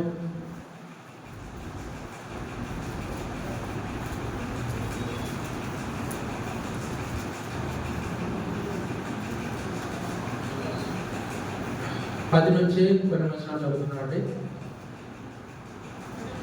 తుదకు ప్రభు యొక్క మహాశక్తిని బట్టి ఆయన బలవంతులై ఉండి మీరు అపవాది తంత్రములను ఎదిరించుటకు శక్తిమంతులైనటువంటి దేవుని సర్వాంగ కవచమును ధరించుకుని ఏలయంగా మనం పోరాడుతుంది శరీరంతో కాదు, కానీ ప్రధానులతోనూ అధికారులతోనూ ప్రస్తుత అంధకార సంబంధులకు లోకనాథులతోనూ ఆకాశ మండలమున్న దురాత్మల సమూహంతో పోరాడుచున్నాము. అందుచేతను మీరు ఆపద్దినమందు వారిని ఎదుర్చుటకు సమస్తము నెరవేర్చిన వారై నిలువబడుటకు శక్తిమంతులగునట్లు దేవుడిచ్చి సర్వాంగ కవచమును ధరించుకొనుడి. ఎలాగనగా మీ నడుమునకు సత్యమును దట్టి కట్టుకొని నీతి అని మహిమకు తొడుక్కుని పాదములకు సమాధాన సువార్త వలన సిద్ధ మనస్సును తొడుక్కుని నిలువబడి ఇవన్నీ కాక విశ్వాసమును డాలు పట్టుకోండి. దానితో మీరు దుష్టుని అగ్ని బాణులన్నింటినీ ఆర్పడకు శక్తిమంతులగుదురు. మరియు రక్షణైన శిరస్నానమును దేవుని వాక్యమును ఆత్మ ఖడ్గమును ధరించుకోండి. ఆత్మ వలన ప్రతి సమయమందును ప్రతి విధమైన ప్రార్థనను విజ్ఞాపనము చేయొచ్చు. ఆ విషయమై సమస్త పరిశుద్ధుల నిమిత్తమును పూర్ణమైన పట్టుదలతో విజ్ఞాపనము చేయొచ్చు. మెలకుగా ఉంటుంది. కాబట్టి ఇక్కడ మనం పోరాడుతుండే ఎవరికంట శరీరంతో కాదు. ఆకాశ మండలంలో ఒక సమూహం ఉంది, దురాత్మల సమూహం. శత్రువుకి అపవాదికి కూడా తెలుసు. ఇప్పుడు సమయం కొద్దిగా ఉంది. వాడు కూడా తన జనాంగాన్ని సిద్ధం చేసుకుంటున్నాడు. ఎట్లా అంటే ఏర్పరచబడిన వారిని సహితము పడగొట్టి విశ్వాసం నుంచి తొలగించి దుష్టుడు తన మార్గంలో నడిపించుకుంటూ తన రాజ్యంలో చేర్చుకుంటున్నాడు. ఎందుకంటే సమయం కొద్దిగా ఉందని దుష్టుడు కూడా తెలుసు. అయితే రేపు పాటలో రెండవ రాకడ ర్యాప్చర్ జరగనున్నది. అయితే నా ప్రియ సహోదరి తుదకు ప్రభు యొక్క మహాశక్తిని బట్టి మనం బలవంతులుగా కావాలి. మొదటి వర్తమానం మనం చూస్తూ వచ్చాము. మామూలు దూతలే, మహాదూతలు కాదనమాట. మామూలు దూత ఒక క్షణ బలమే 1,85,000 మందిని సంపాదించగలిగిందనంటే నేను పూజించి ఆరాధించి మొక్కి ప్రార్థించే దేవుడు ఎంతో శక్తివంతుడు, ఎంతో బలమైన దేవుడు, మన ప్రతి అవసరత ఎరిగినటువంటి దేవుడు. అందుకే ఆయన మాట విని శిష్యులందరూ కూడా వల వేసినారు. ఎక్కడ? ఆయన చెప్పిన చోట కుడివైపు వేసినారు. ఏ సమయంలో వేసినారు? రాత్రికాల సమయంలో వేసినారా? మనం సాధారణంగా చెప్పుకోవచ్చు, చేపలంట వలలో పడాలనంటే చీకట్లో రాత్రికాల సమయంలో చేపలన్నీ కూడా పైకి వస్తాయంట, నీళ్ళ పై భాగంలోకి వస్తాయి. అప్పుడు ఎక్కువగా చేపల వేట చేసేవారు సముద్రాల్లో, ఆయా ప్రాంతాల్లో రాత్రికాల సమయంలో చేపలకు వేటకు వెళ్తారంట. ఎందుకంటే వాళ్ళకి తెలుసు రాత్రికాల సమయంలో చేపలు బాగా పడతాయంట. వాళ్ళు ప్రభుత్వం చెప్తా ఉన్నారు, సందర్భం చూపిస్తే లేట్ అయితే నేను బ్రేక్ వెళ్తాను. ప్రభుత్వం చెప్తా ఉన్నారు, మేము రాత్రంతా ప్రయాసపడ్డాము, ఒక్క చేప కూడా పడలేదు అని. అంటే దేవుడు ఎప్పుడైతే చెప్పినాడో కుడివైపున వల వేయండి. ప్రభు చెప్పిన సందర్భం ఉదయకాలం. ఎందుకంటే వాళ్ళ ధోనిలో ప్రభువు చేర్చుకున్నారు, ఆయన మాట విన్నారు, ఆయన చెప్పిన చోట వల వేసినారు. ఉదయకాల సమయం అంటే పగలు సమయంలో చేపలు అసలు పడనే పడవంట. చూడండి, ఎప్పుడైతే ప్రభు మాట విని ఆ మాట ప్రకారం చెప్పిన సందర్భంలో చెప్పిన స్థలంలో వల వేసి వచ్చారో, 1 కాదు 2 కాదండి, 153 గొప్ప చేపలు. వాళ్ళు ఆగుతూ ఉంటే వలలు పిగిలిపోతాయని భయపడ్డారంట. కాబట్టి నేను మన జీవితంలో మనల్ని అన్నాడు దేవుడు, మిమ్మల్ని మనుషులను పట్టు జాగ్రత్తగా చేస్తా అంటున్నాడు దేవుడు. కాబట్టి దేవుడి మాట అక్కడ ఆశ్చర్యక్రియ జరిగింది. అది ఉదయకాలం చేపలు పడే సమయం కాదు. అయినా కానీ దేవుడి మాట విని శిష్యులు అంటున్నారు, రాత్రంతా ప్రయాసపడ్డామయ్యా, ఒక్క చేప కూడా పడలేదు, అయినను నీ మాట చొప్పున వల వేస్తా ఉంటున్నాం. కాబట్టి దేవుడి మాట గొప్పదండి. ఆయన ఆశ్చర్య అద్భుత కార్యములు జరిగించే దేవుడు. ఆయన మాట సెలవిస్తే కార్యాలు జరుగుతాయి. అందుకనే ఆ శతాధిపతి అంటాడు, నువ్వు మాట సెలవిస్తే చాలయ్యా, నువ్వు నా ఇంటికి రావడానికి నేను యోగ్యుడు కాదు, నువ్వు ఇక్కడ ఉండేనా మాట సెలవయ్యా, అక్కడ నా దాసుడు బాగుపడతాడు. శతాధిపతి ఆయన మామూలు వ్యక్తి కాదండి. ఒక దాసుడు రమ్మంటే వస్తాడు, ఒక దాసుడు వెళ్ళమంటే వెళ్తాడు.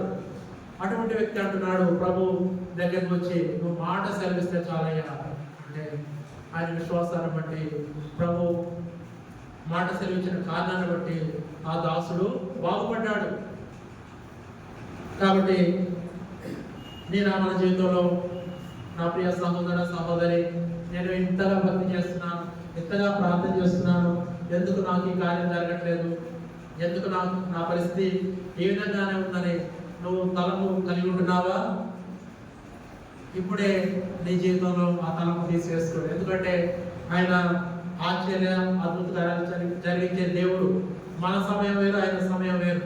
మనం ప్రస్తుత పరిస్థితులను బట్టి మరి జరిగిపోవాలి, ఇది నా జీవితంలో నెరవేర్చబడాలి అని మనం చూస్తాం. అయితే మన తలపుల ఉద్దేశాల కంటే దేవుని తలపుల ఉద్దేశాలు ఎంతో మరి ఎక్కువ అన్నమాట.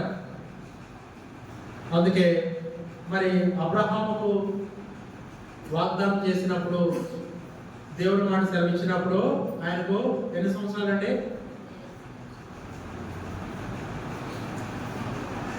75 సంవత్సరాలు. ఆ వాగ్దానం ఎప్పుడు నెరవేరింది? ఆఫ్టర్ 25 years, 25 సంవత్సరాల తర్వాత నెరవేర్చబడుతూ వచ్చింది. ఆయన సృష్టించిన సృష్టిలో మనం కూడా ఒక భాగం. ఆయన ఇష్టం అన్నమాట, ఆయన చిత్తం. ఎవరికి ఎప్పుడు ఏది అవసరమో ఆయన బాగా తెలుసు. వాగ్దానం అది ఎన్ని వాగ్దానాలు అనేది అవి అవునన్నట్టుగానే ఉన్నాయి, అది తప్పగా నెరవేరుద్ది అనమాట. కాబట్టి నా ప్రియ సహోదర సహోదరి, ఈ వాగ్దానం ఇచ్చినాడు దేవుడు, నెరవేరట్లేదే అని చింతతో కలిగి ఉన్నావా? చింతను వేడండి. మనం ప్రార్థన చేస్తే ఆయన అద్భుత ఆశ్చర్యకార్యాలు జరిగిస్తాడు నేను జీవితంలో, నా జీవితంలో, మన జీవితంలో. కాబట్టి ఆయన మాట సెలవిస్తే అద్భుత ఆశ్చర్యకార్యాలు జరిగించే దేవుడు. కాబట్టి మరి మనం సంపూర్ణ భక్తి మాన్యత కలిగి సుఖముగాను నెమ్మదిగాను ఉండే నిమిత్తము మనుషులందరి కొరకు ప్రార్థన చేయాలి. రాజుల కొరకు, అధికారుల కొరకు, నేను రక్షింపబడ్డ మొదట్లో కేవలం నా కొరకే ప్రార్థన చేసుకునేవాడిని. తర్వాత ముందు ప్రార్థన రాజు కొరకు, అధికారుల కొరకు, ప్రపంచంలో అందరి కొరకు ప్రార్థన చేస్తాను. తర్వాత సంఘాలన్నీ కొరకు ప్రార్థిస్తాను.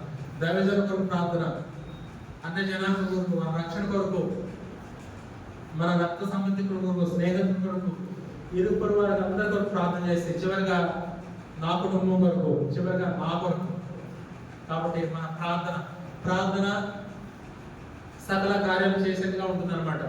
అందుకే మన వ్యక్తిగతంగా ఇదే నాకు ఇవ్వు ప్రభువా, ఇదే నాకు దయచేయి ప్రభువా, నాకు క్షేమాన్ని కలిగించు, నాకు అన్ని ఇవ్వని మనం ప్రార్థన చేయకూడదు అనమాట. ఇక్కడ చెప్పిన మాట ప్రకారం మనం చూడండి, 1 తిమోతి రాసిన పత్రిక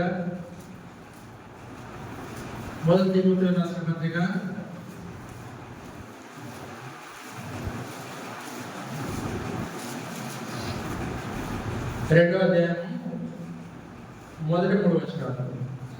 మనం సంపూర్ణ భక్తియు మాన్యతయు కలిగి నెమ్మదిగాను సుఖముగాను బ్రతుకు నిమిత్తము అన్నిటికంటే ముఖ్యముగా మనుషులందరి కొరకును, రాజుల కొరకును, అధికారులందరి కొరకును విజ్ఞాపనలను, ప్రార్థనలు, యాచనలు, కృతజ్ఞతాస్తుతులను చేయవలని హెచ్చరించుచున్నాను.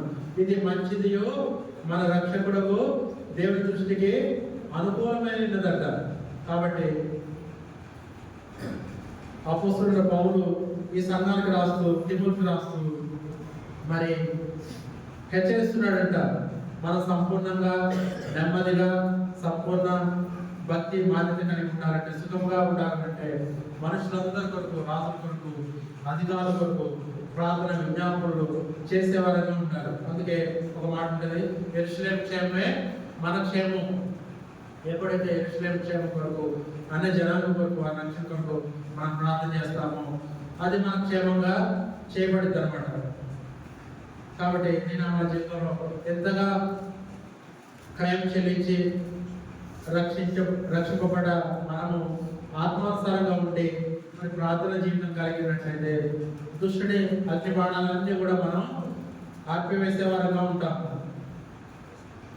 వీటన్నిటి కూడా ఒక తాళం రావాలంటే తాళం చేయగలగాలి. వీటన్నిటి కూడా ఒక కీ ఉందండి. ఏంటంటే చూడండి, ఎఫ్ఎస్సీ రాసిన పత్రిక ఇప్పుడే మనం చదువుకున్నాం ఒక మాట. ఎఫ్ఎస్సీ రాసిన పత్రిక 6వ అధ్యాయము 16. ఇవన్నీ కాక విశ్వాసమును డాలు పట్టుకొనుడి, శక్తివంతులు. కాబట్టి దుష్టుని అగ్నిబాణాలన్నీ కూడా ఆర్పుడుకు మన శక్తివంతులుగా ఉండాలంటే ఒకటేనండి, ఏంటంటే విశ్వాసం అనే డాలు. విశ్వాసం అనే డాలు అంటే నమ్ముట. మనం నమ్మాలి. నేను సంపూర్ణంగా విధేయత చూపి దేవుని పని చేస్తున్నాను, ఇది ఎందుకు జరగదు, నేను నమ్ముతున్నాను అని నీవు నమ్మినట్లయితే నీ వ్యక్తిగత జీవితంలో దేవుడి కార్యాన్ని చూస్తావు, నీ కుటుంబ జీవితంలో దేవుడి కార్యాన్ని చూస్తావు, నీ సంఘ జీవితం, విశ్వాస జీవితం విషయంలో దేవుడి కార్యాన్ని చూస్తావు. అందుకే అక్కడ మత్తయి సువార్త 25వ అధ్యాయం, మత్తయి సువార్త 25వ అధ్యాయం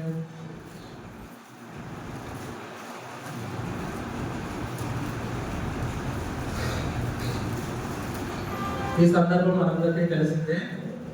ఇక్కడ 2 స్వభావం కలిగినటువంటి స్త్రీలు కనబడతా ఉన్నారు. ప్రభువైన యేసుక్రీస్తు వారు శరీరాన్ని ఈ లోకంలో ఉన్నప్పుడు దేవుడి రాజ్యాన్ని గురించి, నీతిని గురించి ఎన్నో సందర్భాల్లో చెప్తా వచ్చినారు. ఇక్కడ సందర్భం ఏంటంటే ఉపమానము. కాబట్టి దేవుడి రాజ్యము తమ డ్యూటీలు పట్టుకొని పెండ్లి కుమారుని ఎదుర్కొంటూ బయలుదేరిన 10 మంది కన్యకలను పోలి ఉన్నది. కాబట్టి నేను చెప్పేది ఏంటంటే సందర్భం, 10 మంది బయలుదేరారండి. 10 మంది కన్యకలు బయలుదేరారు.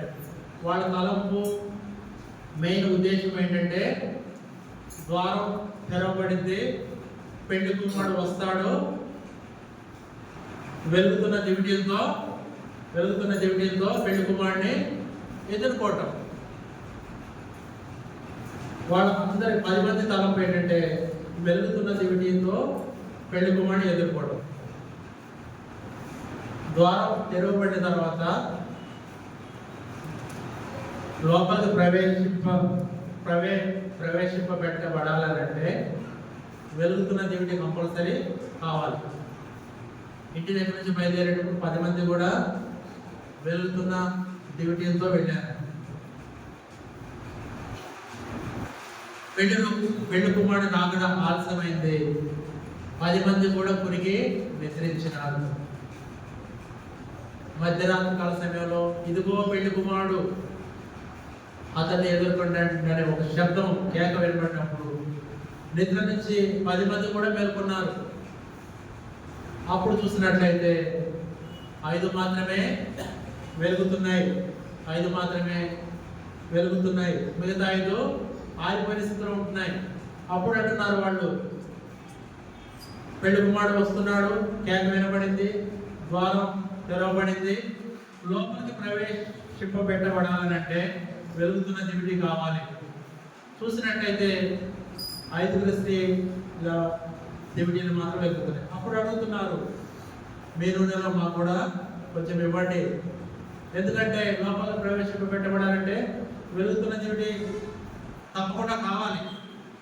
అయితే వాళ్ళు చెప్తూ ఉన్నారు, ఇది మీకు చూడండి ఎంత ఆ సందర్భంలో ఏమాత్రం కనికరం లేదు.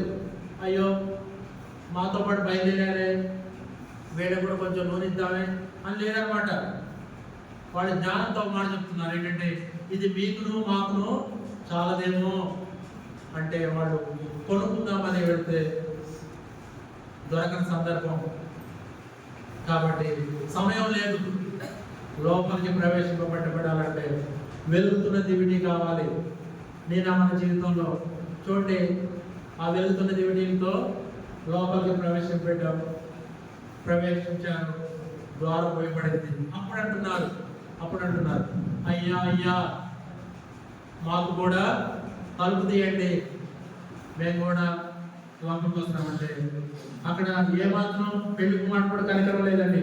చూడండి, ఈ మాట చదివితే నాకు ఎంతో బాధ అనిపించింది.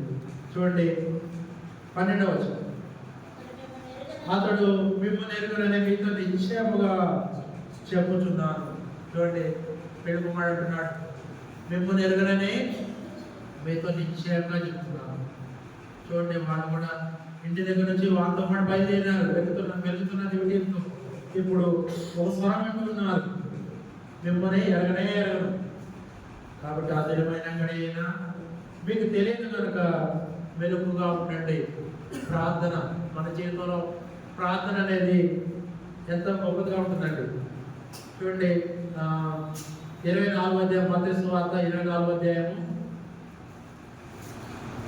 మత్తయి సువార్త 24వ అధ్యాయము 36వ వచనం.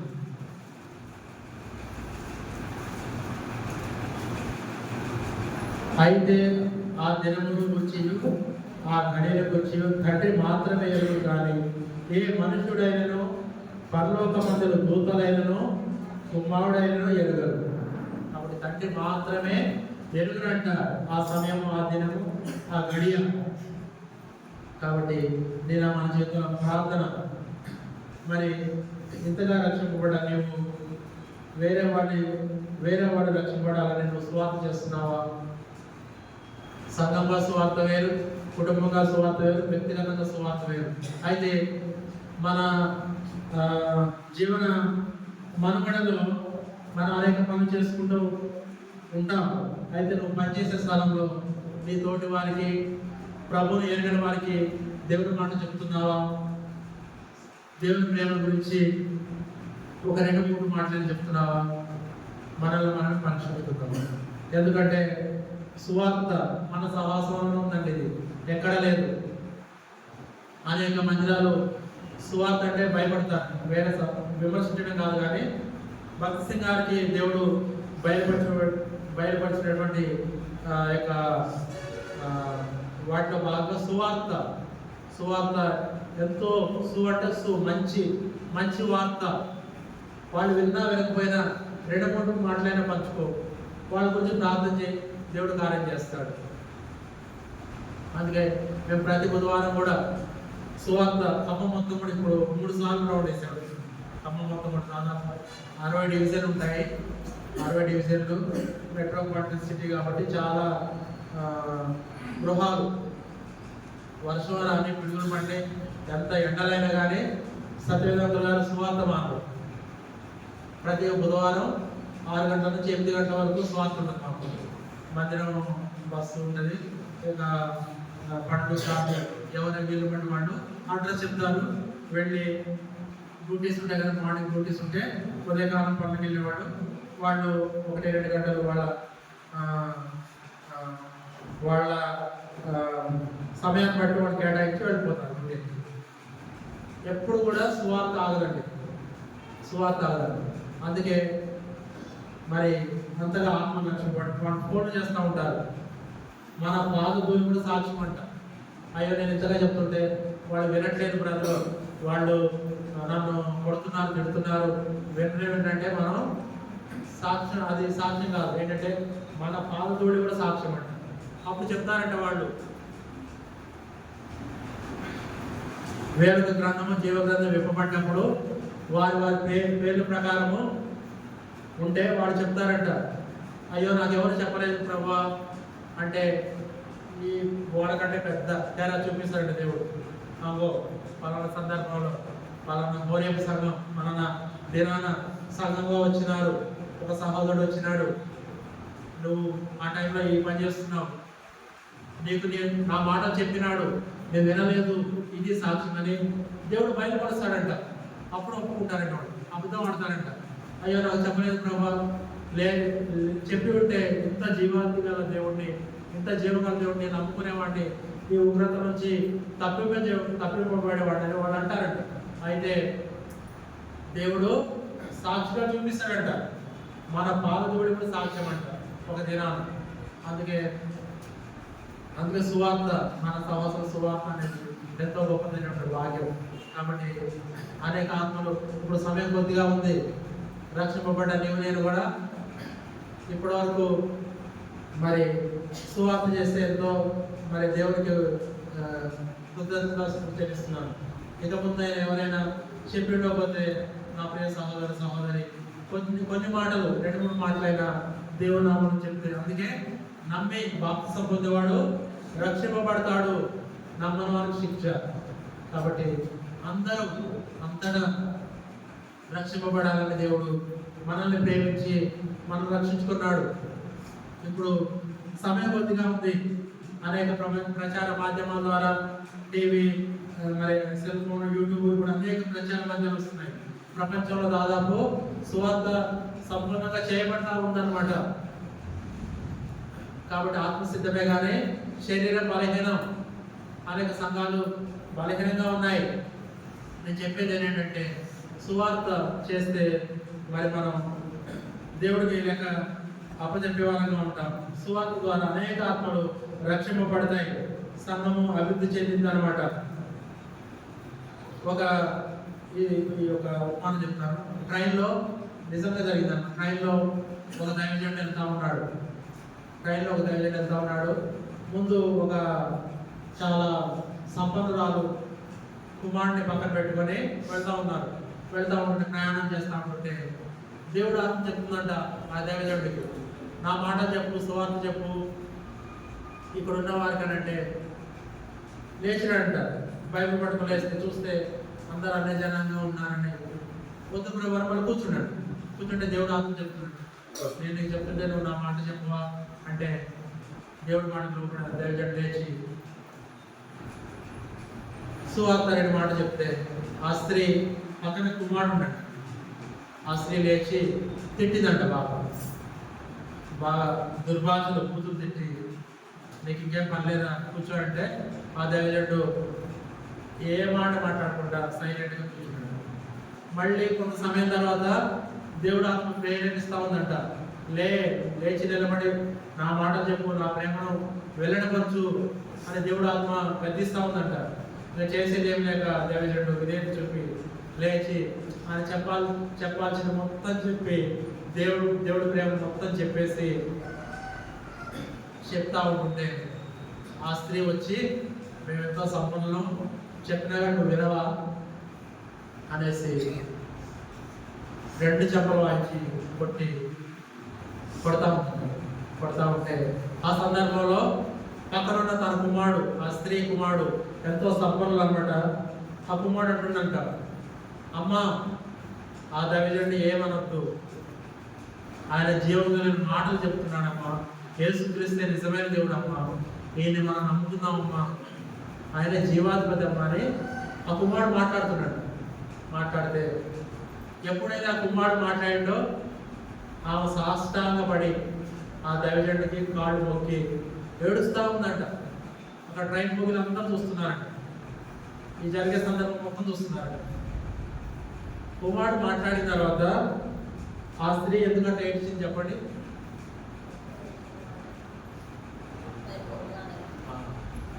ఆ కుమారుడు పుట్టమూడవాడంట. పుట్టు గురించే మాటలు రావు. ఎప్పుడైతే దేవుడు ప్రేరేపణ బట్టి ఆ దైవజనుడు లేచి దేవుడు మాట సువార్త చెప్పినాడో, ఆ జీవం కలిగిన మాటలు ఎప్పుడైతే మోగవాడంట చెవులు వినపడతాయంట, ఆ జీవం కలిగిన మాట ఎప్పుడు వింటూ వచ్చినాడు, మాట ఇచ్చినాడు దేవుడు. కుమారుడు చూస్తే తల్లికి తెలుసు కదా కుమారుడు మోగవాడని, అదేంటి నా కుమారుడు మాట్లాడుతుండు జీవం గల దేవుడు అంటానే. ఈయన చెప్పిన మాటను బట్టి కాదు, ఆ కుమారుడు మాట్లాడిన మాటలను బట్టి మాటలు ఇచ్చాడంటే దేవుడు. ఆ ప్రేమను బట్టి సాష్టాంగపడి విధేయత చూపి కాలు కొడుతున్నారు. కాబట్టి ఎంతో మంది ఆ సందర్భం చూస్తున్న వారు రక్షింపబడ్డారంట. కాబట్టి నేను నా జీవితంలో దేవుని మాట పొల్లు అయినది తప్పిపోదు, ఆయన అక్షరం సున్నా పొల్లు కూడా తప్పిపోదు. అటువంటి జీవం కలిగిన మాటలు వింటున్నటువంటి నీవు నేను ప్రార్థన, కొన్ని సందర్భాల్లో మన ఆరోగ్య పరిస్థితులను బట్టి, కుటుంబ పరిస్థితులను బట్టి సువార్తకు వెళ్ళలేని సందర్భాలు ఉంటాయి. అయితే నువ్వు ఒకటి చేయగలవు, ప్రార్థన చేస్తే అక్కడ కార్యాలు నెరవేర్చబడతాయి. సువార్తకు వెళ్ళిన వారు చక్కగా సువార్త చేయగలుగుతారు, దేవుడి కార్యం నెరవేర్చబడింది. కాబట్టి ప్రార్థన అన్ని కార్యాలు చేసేవారు. అందుకే ప్రార్థన, అందుకే ప్రభు అంటారు వెలుగుగా ఉండి ప్రార్థన చేయండి, ఆత్మను ఆత్మకుడి. ఈ వెలుగుతున్న డ్యూటీ దేనికి సాదృశ్యం అంటే నీ నామాన విశ్వాస జీవితంలో ప్రార్థన జీవితానికి సాదృశ్యం. నువ్వు ప్రార్థన చేస్తున్నావా? వ్యక్తిగతంగా, కుటుంబంగా, సంఘంగా ప్రార్థన చేస్తున్నావా? స్వపరీక్ష చేసుకో. దేవుడు మన మధ్య ఉన్నాడు, శరీరధారిగా ఆయన ఈ లోకానికి వచ్చి రక్తం చిందించేంతగా ఆయన ప్రేమించినాడు. ఆయన శరీరం సాదృశ్యంగా మన మధ్య రొట్టె ఉంచబడుతూ వచ్చింది. ఆయన నిష్కలంకమైన, నిర్దోషమైన, అతి పవిత్రమైన రక్తానికి సాదృశ్యంగా ద్రాక్షరస పాత్ర మన మధ్యలో ఉంది. ఇప్పుడు స్వపరీక్ష చేసుకో. నువ్వు ప్రార్థన చేస్తున్నావా? సంఘం కొరకు, దైవజనుల కొరకు, దేవుని ఇంటి పని కొరకు ఆసక్తి కలిగి ఉన్నావా? స్వపరీక్ష చేసుకున్నావా? ఎందుకంటే ఆయన మాట ఇచ్చి నెరవేర్చే దేవుడు. మరి నేను ఆ పని చేయలేదు, నేను ప్రార్థన చేయలేదు, నేను సువార్తకు వెళ్ళలేదు, మరి దేవుడి స్వరం వినబడుతుంది, అవన్నీ చేస్తే ఆ బలం సమీపించాలంట. నేను చేయలేదు కాబట్టి నేను బలం సమీపించని ఇవ్వాలని అనుకుంటే శత్రువుకు చోటించినట్టే. తీర్మానం చేసుకో. పొరపాటు ఒప్పుకొని, మన తల్లిదండ్రులు ఏముందని ఒప్పుకొని తీర్మానం చేసుకో. ఇక నుంచి నేను ప్రార్థన చేస్తాను, ఇక నుంచి నేను ఇంటి పని చేస్తాను, ఇక నుంచి నా శక్తి కొలది నిన్ను సేవిస్తాను.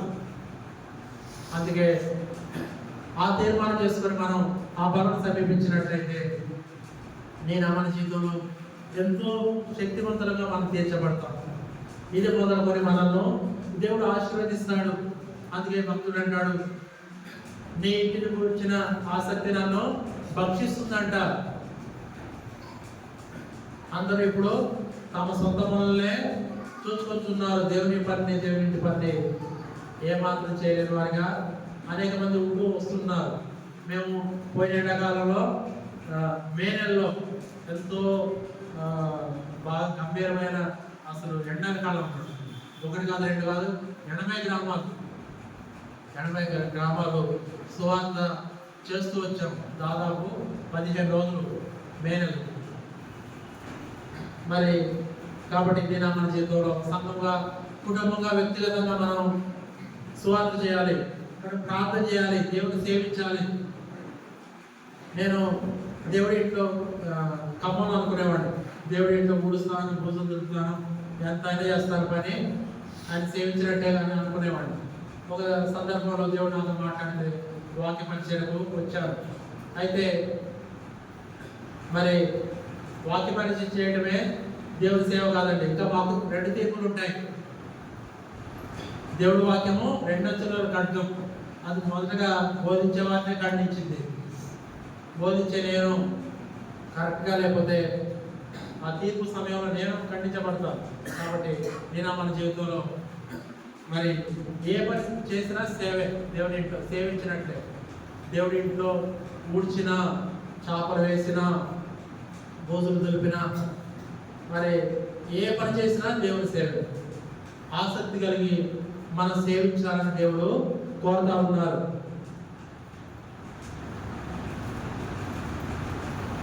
ఇంకొక 2 వచనాలు మనం చూస్తున్నామండి. చూడండి, వెలుగుతున్న దివిటి ప్రార్థన సాదృశ్యంగా ఉంది. నాకు ఇంకా 2 మాటలు చూస్తున్నాం. ఫిలిప్పీయులకు రాసిన పత్రిక 2వ అధ్యాయం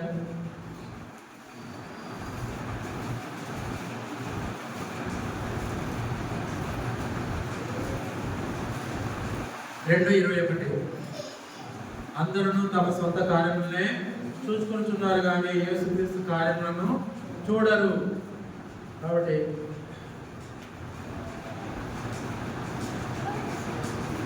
నెలలో మరి 30 రోజులు లేదా 31 రోజులు మనకుంటాయి. మరి ఆలయం పేరు వస్తున్నారు మీరు సంపూర్ణ ప్రార్థనకి ఉంది కదా. సంపూర్ణ ప్రార్థన నెలలో ఒకసారి. దేవుడు నీకు 29 లేదా 30 రాత్రులు ఇచ్చినాడు చక్కగా నిద్రపోవడానికి. మరి ఒక రాత్రి అంతా కూడా దేవుడితో నువ్వు గడుపుతున్నావు ఆయన సన్నిధానంలో. అసలు ఇప్పుడు కాదు కానీ అప్పుడు మేము అశ్వర్యపేటలో ఉన్నప్పుడు ఆల్రెడీ ప్రేయర్ సంపూర్ణ రాత్రి ప్రార్థన అయితే మాకు ఒక పండగలాగా ఉండేదండి. మీరు చెప్పగలరు. అసలు ఆత్మతో అంకులు గారు పేటకులు వాక్యం చెప్తుంటే అసలు నిద్రే వచ్చేది అనమాట. చక్కగా పాటలు, ఒక పండగలాగా ఉండేది మాకు ఆల్రెడీ ప్రేయర్ సంపూర్ణ రాత్రి ప్రార్థన. దేవుళ్ళు చక్కగా ఉన్నాయి. ఇప్పుడు విధేయత తగ్గిపోతా ఉంది, ప్రార్థన తగ్గిపోతా ఉంది. అందరూ తమ సొంత కాలంలో చూసుకునేవారుగా ఉన్నారు. అయితే యేసుక్రీస్తు కార్యములను చూడని వారుగా ఉంటున్నారు. కాబట్టి నా ప్రియ సహోదరి ప్రార్థన, సంఘ ప్రార్థన, నేను సంఘ ప్రార్థనకు వెళితే నాకు ఆ వారంలో పనులన్నీ చేస్తానండి దేవుడు. అది చిన్నవైనా గొప్పమైన ఏమైనా కానీ, ఏ సహాయమైనా కానీ నేను సంఘ ప్రార్థనకి వెళ్ళి నేను గమనించాను. అది సంఘ ప్రార్థనకి వెళ్తే ఆ మానవుడు ఉన్న అవసరతలు, అక్కలు, నా కుటుంబ అవసరాలు, ఆత్మీయంగా శారీరకంగా అన్నీ కూడా తీర్చబడతాయి. నేను అది గమనించినాను. అందుకే సమయం లేకపోయినా కానీ వెళ్ళి వాక్యం విని ప్రార్థన కంపల్సరీ చేస్తాను. సంఘ ప్రార్థన మరి ఉపవాస ప్రార్థన కూడా ఎంతో మనకు అవసరం. ఉపవాస ప్రార్థన బట్టి దేవుడు ఎంతో కార్యాలు చేస్తున్నాడు. శత్రు రాజ్యాలు కూర్చోబడ్డాయి ఉపవాస ప్రార్థన బట్టి. కాబట్టి దేవుడి ప్రజలు మరి నీతిగా తీర్చబడ్డారు ఉపవాసాన్ని బట్టి. కాబట్టి ఉపవాస ప్రార్థన కూడా మన జీవితంలో ఎంతో ఎన్నదగ్గది. సంపూర్ణ రాత్రి ప్రార్థన కూడా నేను చెప్పగలను. ఆల్రెడీ పేరు చేస్తే ఆ నెలలో ఉన్న సమస్యలన్నీ కూడా, అక్కర్ల అవసరాలు అన్నీ కూడా నాకు తీర్చబడతాయి. నేను చెప్పగలను సాక్ష్యం. ఎందుకంటే నేను గమనించిన ఒక నెలలో సంపూర్ణ రాత్రి ప్రార్థన నేను మిస్ అయ్యాను అనుకోండి, ఆ నెలంతా కూడా నాకు కలవరమే. కాబట్టి నేను ఎప్పుడైతే ప్రార్థనకు వెళ్ళి ప్రార్థన చేస్తానో, పరిశీలనలో ఉంటానో, నేను ఆత్మీయంగా మరి కుటుంబంగా అన్ని విధాల మరి మేళతో నింపబడతాను. నేను చెప్పగలను. అది నాకు తెలుసు, దేవుడికి తెలుసు. కాబట్టి నా ప్రియ సహోదరి ప్రార్థన అనేది మన జీవితంలో ఎన్నో కార్యాలు చేసేదిగా ఉంటుంది.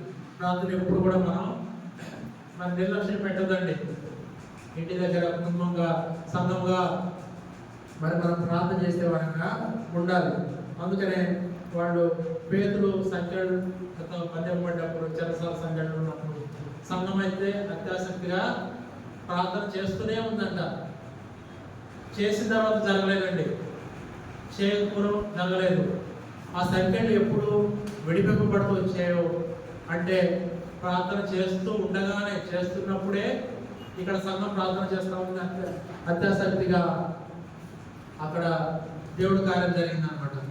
మొదట కావాలి, రెండో కావాలి, మూడో కావాలి, అన్నీ కూడా సంఖ్యలు. బందికాలం నుంచి విడిపించబడ్డాడు. ఆనాడు ఉన్న దేవుడు, ఆనాడు ఆది అపొస్తలుల మధ్య పరిశుద్ధాత్మతో బోధించినప్పుడు ఒక సందర్భంలో 3000 మంది, ఒక సందర్భంలో 5000 మంది రక్షింపబడుతూ వచ్చారు. యేసుక్రీస్తు నిన్న నేడు ఏకరీతిగా ఉన్నాడు. ఆనాడు ఉన్న దేవుడు నేడు కూడా మన మధ్య సజీవంగా ఉన్నాడు. ఇప్పుడు ఆత్మదేవుడు మన మధ్య సంచరిస్తూ ఉంటున్నాడు.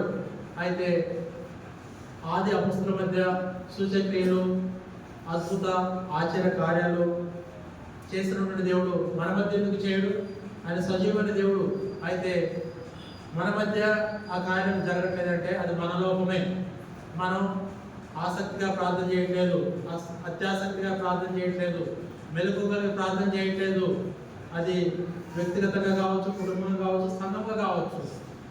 కాబట్టి నా ప్రియ సహోదర సహోదరి, ఆ దినమైన ఆ గడి అయినా మనకు తెలియదు, దేవదూతకు తెలియదంట, కుమారుడైనటువంటి యేసుక్రీస్తుకు తెలియదంట, తండ్రికే తెలుసు అంట. కాబట్టి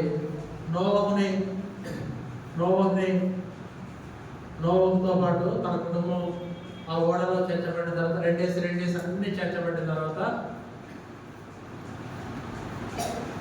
అప్పుడంట దేవుడు తాళం వేసినాడు. ఎందుకంటే ఒకవేళ ఆ చితిసార మ్రానుని మరి దేవుడిచ్చిన కొంత ప్రకారం సిద్ధపరుస్తూ వస్తున్నాడు నోవహు. ఆ దాన్ని కూడా ఎంతో మంది వెళ్ళేవాళ్ళంట. ఈయనకు అసలే ఒక పిచ్చి, ఇప్పుడు ఒక పిచ్చితో ఉన్నాడు, ఓడ తయారు చేస్తా ఉన్నాడు అని వాళ్ళు అనుకునేవారంట. ఆయన మాత్రం దేవుడు ప్రేమ బట్టి చెప్తా ఉండేవాడంట, అయ్యా అమ్మ వినండి, దేవుడు ఉగ్రత రాబోతుంది, ప్రచండమైన వర్షం కురవబోతుంది, నా మాట వినండి, ఓడ సిద్ధపరచబడిపోతా ఉంది, దీనిలో ప్రవేశించండి అంటే ఈయనకు అసలే ఒక పిచ్చి అంటే ఇంకో పిచ్చి. ఓడ తయారు చేస్తున్నట్ట, మేము దీంట్లో ప్రవేశించాలంట అని అపహాసం చేశారంట, హేళన చేశారంట, ఎంతో నవ్వుకుంటూ వచ్చారంట. అయితే నోవహు దేవుడి వైపే చూస్తున్నాడు. ఆయన మాట ప్రకారం, ఆయన ఇచ్చిన కొలతల ప్రకారం, మెజర్మెంట్స్ ప్రకారము ఓడ సిద్ధపరచబడింది. దేవుడు ఇచ్చిన ఆజ్ఞ ప్రకారము తను, తన భార్య, తన 3 కుమారులు, కోడళ్ళు ఎనమట్టుగురు ప్రవేశించబడ్డారు. 2 డేస్ జత చొప్పున. దేవుడు ఎంత ప్రేమ స్వరూపం చూడండి. మాట చేత సృష్టించిన సృష్టిలో ఏది కూడా మరి నశించపోకూడదని 2 డేస్ చొప్పున జత చొప్పున ప్రవేశపెట్టిన తర్వాత తాళం వేసినట్టు దేవుడు. ఎందుకు? అప్పుడంట ఆకాశ తుమ్ములు విప్పబడ్డాయి, ప్రచండమైన వర్షము, 1 కాదు 2 కాదు, 40 పగళ్ళు 40 రాత్రులు. అప్పుడు వాడు జనాంగము ఆయన నోవహు మాట విన్నటువంటి వాళ్ళు అప్పుడు వచ్చి అంటున్నారంట, అయ్యా నువ్వు చెప్పింది నిజమయ్యా, వర్షం వస్తుందయ్యా, ఓడ తేలుతుందయ్యా, మేము ప్రయత్నం చేస్తామయ్యా, మేము కూడా దీంట్లో ప్రవేశించబోతామయ్యా, తాళం తీయంటే ఆ తాళం లేదంట. వాళ్ళు చెప్పినటువంటి మాటలను బట్టి నోవహు ఏదన్నా కనికరం పడి తాళం తీసి వాళ్ళు ఎక్కడ వస్తారనేది తాళం చేసినట్టు దేవుడు. అందుకే ఇప్పుడు కూడా కృపాకాలంలో సువార్త చాటించబడతా ఉంది. మనం కూడా దేవుడి మాటలను బట్టి సంఘంగా, కుటుంబంగా, వ్యక్తిగతంగా వెళ్ళి దేవుడి మాట చెప్పేది మన పని ఉన్నది. తర్వాత ప్రార్థన చేయడం మన పని ఉన్నది. నమ్మే వారు రక్షింపబడతారు, నమ్మని వారికి శిక్ష. అయితే 2 దారులు ఉన్నాయి. 2 దారులు, ఒకటి పరలోకం, ఒకటి పాతాళం. నమ్మి బాప్తిసం పొందిన వాళ్ళు పరలోకానికి వెళ్తారు, నమ్మని వారికి శిక్ష. ఇప్పుడు కూడా ప్రభువైన యేసుక్రీస్తు వారు దేవాది దేవుడు, కృపగల దేవుడు, కనికరం చూపించే దేవుడు. దేవదూతలకు ఆ సమయం తెలియదంట, కుమారుడు యేసుక్రీస్తు వారికి ఆ సమయం తెలియదంట. తండ్రి అయిన దేవునికి తెలుసంట ర్యాప్చర్ జరగబోతుంది. ఆయన ఉగ్రుడుగా పరమ తీర్పరగా రానున్నాడు. ఎవరి లెక్క వాళ్ళకే ఉంది. అయితే నా ప్రియ సహోదర సహోదరి, మరి నీ లెక్క అపజెప్పే స్థితిలో ఉన్నావా? నశించబోతున్నటువంటి ఆత్మ కొరకు ప్రార్థన చేస్తున్నావా? దేవుడి మాటలు 2-3 చెప్తున్నావా? నువ్వు నాకు చదువు రాదు, నేను బైబిల్ చదవలేక ప్రార్థన చేసుకోలేదంటే అది అసలు లెక్కే కాదు. దేవుడు ఏర్పాటు చేసుకున్న శిష్యులందరూ కూడా విద్యలేని ఆమర్లే. వాళ్ళు దేవుడి మాట విన్నారు. దేవుడు కృప చొప్పున జ్ఞానం ఇవ్వచ్చు, చదివచ్చు, ఉద్యోగాలు ఉండవచ్చు, అది మంచిదే. అయితే చదువు రాదు నాకు, నేను ఎట్లా చెప్పగలను దేవుడు మాట అంటే అది లెక్కలో కాదనమాట. నువ్వు 2 మాటలైనా దేవుడు ప్రేమను బట్టి చెప్పి వారితో ప్రార్థన చేస్తే అదే దేవుడి సేవ, అదే ఆత్మ, అది ఆత్మతో దేవుడు. దేవుడు ఆత్మ కాబట్టి వెలుగుతున్న దేవుడి అదే అన్నమాట. ఆ దేవుడు పని చేస్తూ ప్రార్థన చేస్తూ ఉన్నట్లయితే ఆ స్త్రీ బుద్ధి కలిగిన వారు ఆ పెళ్లి కుమారుడు వచ్చే పర్యాంతం నిద్రపోయినా కానీ లోపలికి పెట్టబడ్డారు. ఎందుకు? వెలుగుతున్న దేవుడి మాత్రమే.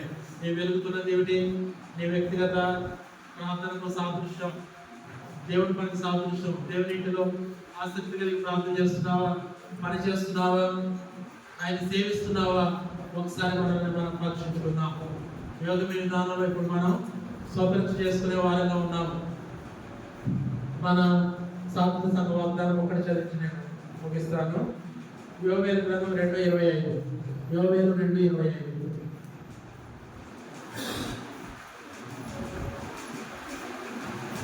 యోవేలు 2:25 సాత్విక సంఘంలో 3వ వాగ్దానంగా ఇది మనకు ఉందండి. యోవేలు 1 ఇస్తాను.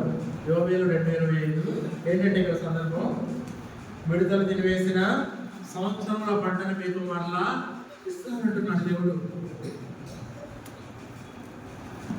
మన తృప్తిగా భుజించి దేవుడు మనకు ఇటువంటి అద్భుత ఆశ్చర్య జరిగించాడని మన దేవుడిని స్తుతిస్తామంట. ఎందుకంటే పసరు, గొంగళి, చీడ, 4 రకాల పురుగులు తినివేసిన పంటను మరలా ఇస్తా అంటున్నాడు దేవుడు. కాబట్టి నా ప్రియ సహోదర సహోదరి, ఇన్ని సంవత్సరాలు నీ జీవితంలో మేలు కలగలేదా?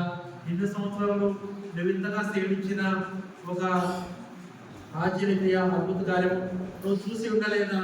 అయితే సాత్విక సంఘంగా దేవుడు ఈ సంవత్సరము యోవేలు 2:25 అంటున్నాడు, మిడతలు తినివేసిన నష్టపోయిన పంటను మరలా ఇస్తా అంటున్నాడు దేవుడు.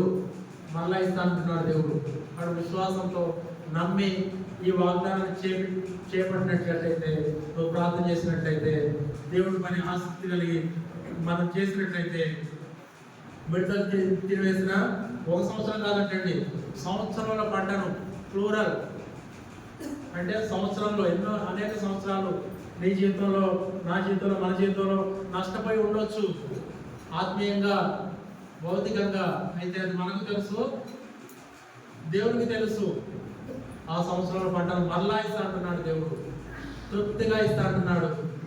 కాబట్టి ధారాళంగా ఇస్తా అంటున్నాడు దేవుడు. కాబట్టి మనకు దేవుడి మాట విని దేవుడి పని చేస్తే ఈ యొక్క వాగ్దానం మన జీవితంలో తప్పకుండా నెరవేరుతుంది.